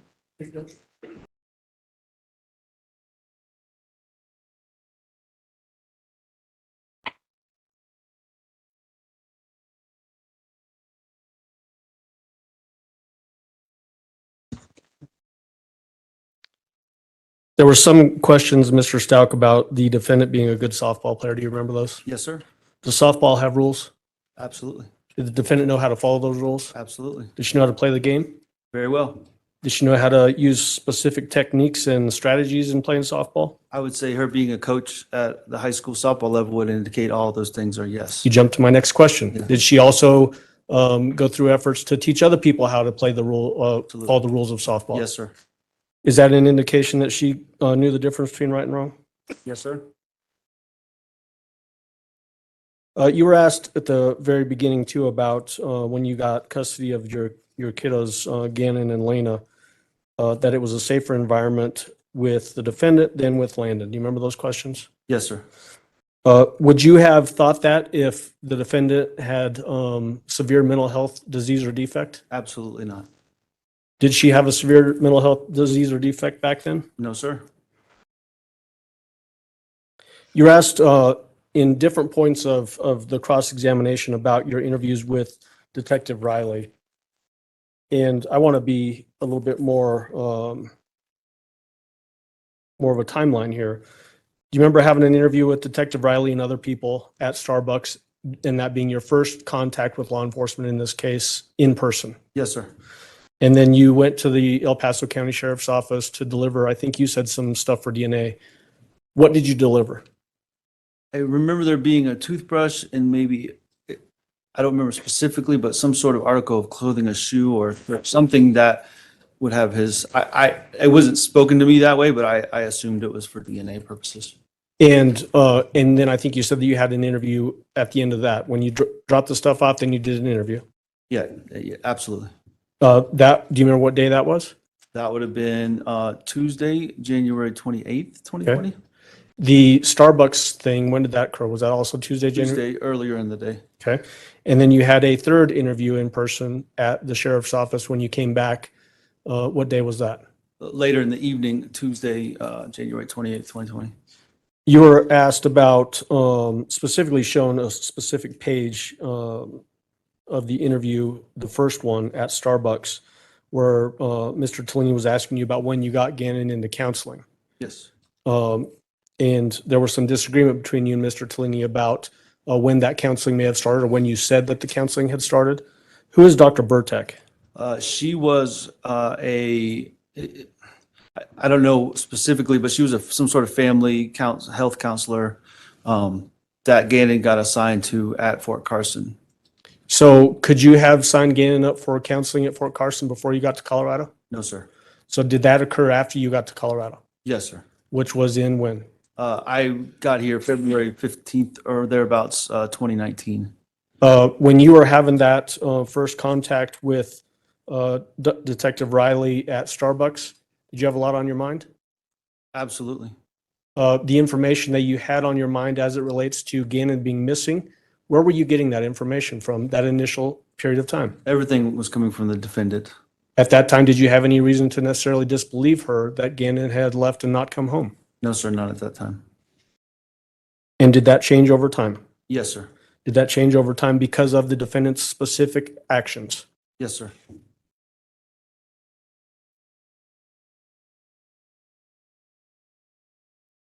You were asked about you having conversations with your mother about, and Mr. Tellini said that your mother told you that she had concerns about the defendant's mental health. That's what Mr. Tellini said, yes. Do you remember that? I don't remember her diagnosing the defendant based on hearsay. I remember having conversations about, the defendant's anxiety and how that affects our relationship, yes. In your mind, did the defendant have anxiety? I'm not a medical professional, but I would say she had some form of it. She had, some anxiety here and there about different things. Even if she had that anxiety in your lay opinion, was she able to function? Absolutely. Could she make a meal? Absolutely. Could she make a Denver omelet if she wanted to? Maybe get some Chick-fil-A sandwiches, but yeah. Okay. Yes, absolutely. Could she scramble eggs? She could, yes. Put some cheese on the eggs Yes, sir. without burning herself? Yes, sir. What about cut up vegetables? Yes, sir. Could she do that without cutting herself? Yes, sir. Did she ever run out in the street yelling, screaming naked? Not that I remember, no, sir.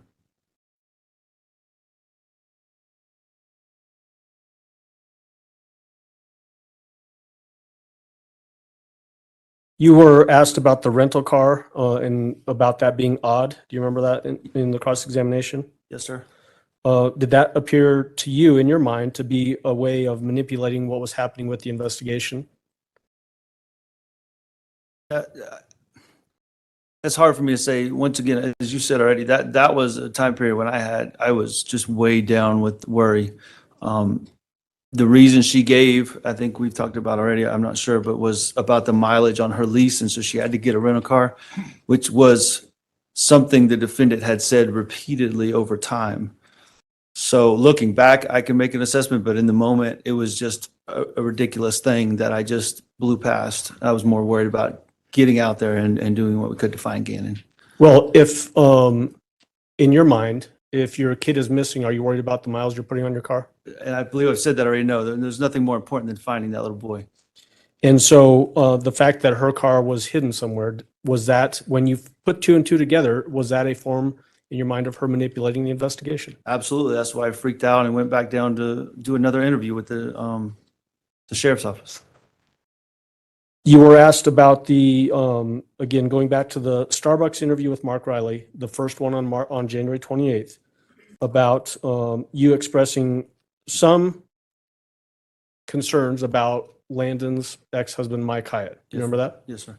And talking about the trouble that he had in his background. Yes, sir. Again, at that time, were you operating on limited information? Yes, sir. Were you racking your brain trying to figure out what might have happened with Gannon? Yes, sir. I was just going through every possible, any variable, anything possible that would have led us closer to him.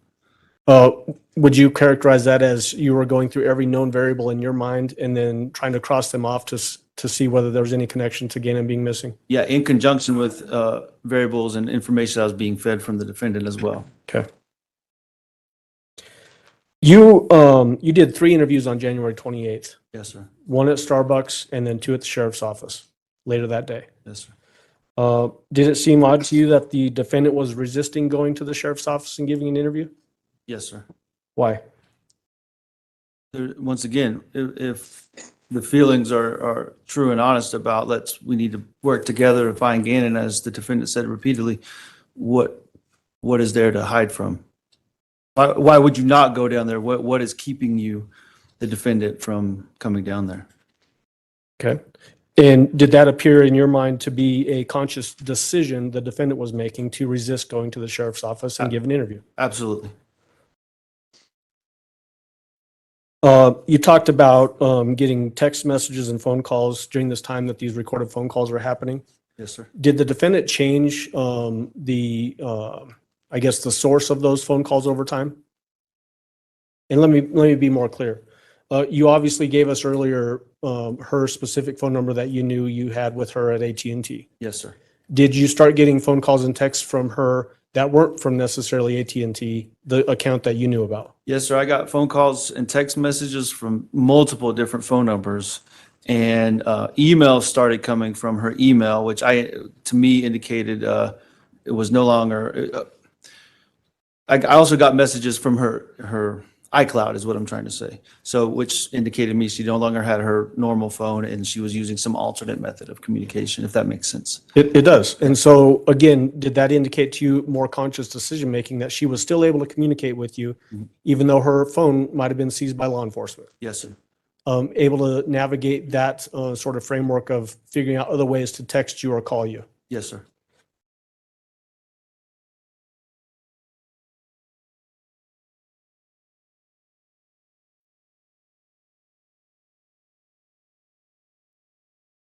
You were asked about these phone calls that we've heard in the stories that the defendant was giving you, and the way Mr. Tellini characterized them was that there was no consistency in the stories. Do you remember that? Yes, sir.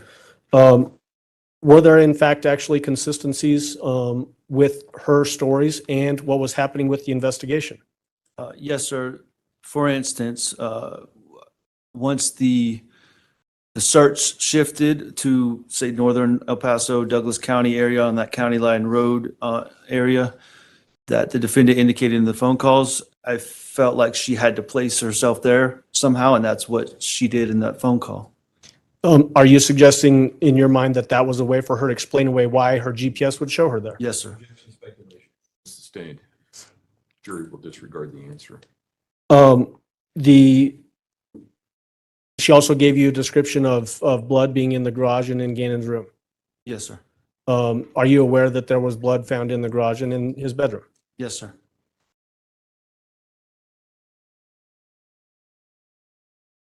And then as it relates to that El Paso County, Douglas County lines up north, were you aware that there was a board with Gannon's blood and DNA found on it up in that area? I was made aware of that. Yes, sir. You got into some questions about your relationship with the defendant, and you were specifically asked about a statement you made about the relationship between the two of you was like riding a roller coaster. Do you remember that? Yes, sir. Why was it like riding a roller coaster? I think that's the normal ebb and flow of many relationships. I don't think that's uncommon. We had our ups and downs in our relationship. That's what that indicated. Well, let me ask you more specifically, based on your belief that she would manipulate you sometimes, did that add to the effect of riding a roller coaster Yeah, that would have been the extreme lows in our relationship. Yes, sir. when she would manipulate you? Yes, sir. Was it common for her to manipulate you? Yes, sir. You were asked about sometimes she would be great and sometimes not. Do you remember that? Yes, sir. When the sometimes not period of time, what was that a result of? Oftentimes a result of that manipulation that we just discussed, or lies or mistruths the defendant would tell that I would have to sort through, as you heard me do in these phone calls, that I have to sort through these lies and get to the truth. Was it ever those lows, the sometimes not part, were those ever a result of her suffering from a severe mental illness or disease? No, sir. Ever? No, sir.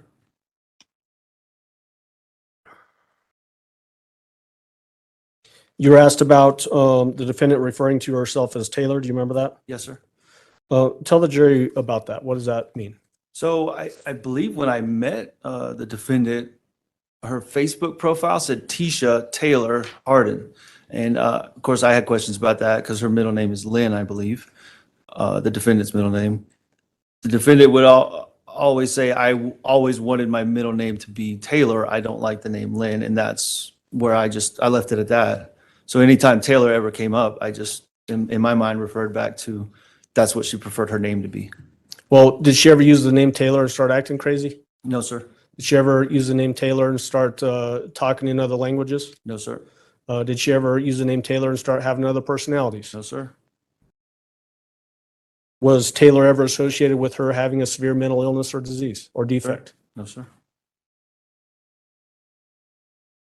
You were asked about the defendant having difficulty maintaining steady employment. Do you remember that? Yes, sir.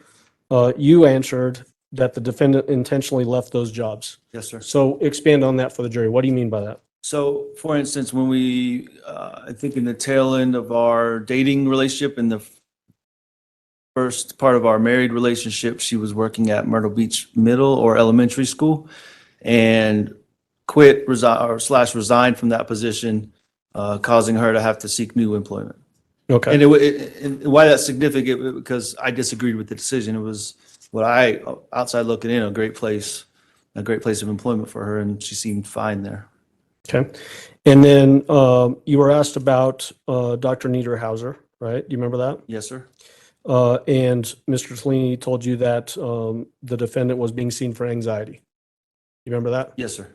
Did you know whether she was being seen for anxiety or not? I did not. Once again, I only accompanied her as far as the waiting room, that one visit, and then she went to the back, was seen, and then the defendant, that is, came out, and we went home. To your knowledge, was the defendant ever seen for a severe mental disease or defect? No, sir. And then finally, do you remember the defendant in this investigation, whether she ever told you to not talk to the police? She did. How many times? I don't remember how many times. One stands out specifically. Okay. And then did you try to call her during your second interview? I believe I did. I'd have to hear or listen to it to confirm, but I think so. And I'm talking about your interview that you did with Detective Riley at the sheriff's office. So the first one at the sheriff's office? Second interview at the sheriff's evening. Let So me the finish. third one total? Yes, Okay, let me that's fine. finish. The second interview at the sheriff's office, so you're right, it would be the third, but only the second one at the sheriff's office, evening of January 28th. Yes, sir. I believe I did try to call her. Yes, sir. Were you able to get a hold of her? No, sir. You know why you were not able to get a hold of her? No, sir. Okay, thank you. That's all I got. Do any of the jurors have any questions for Mr. Stauch?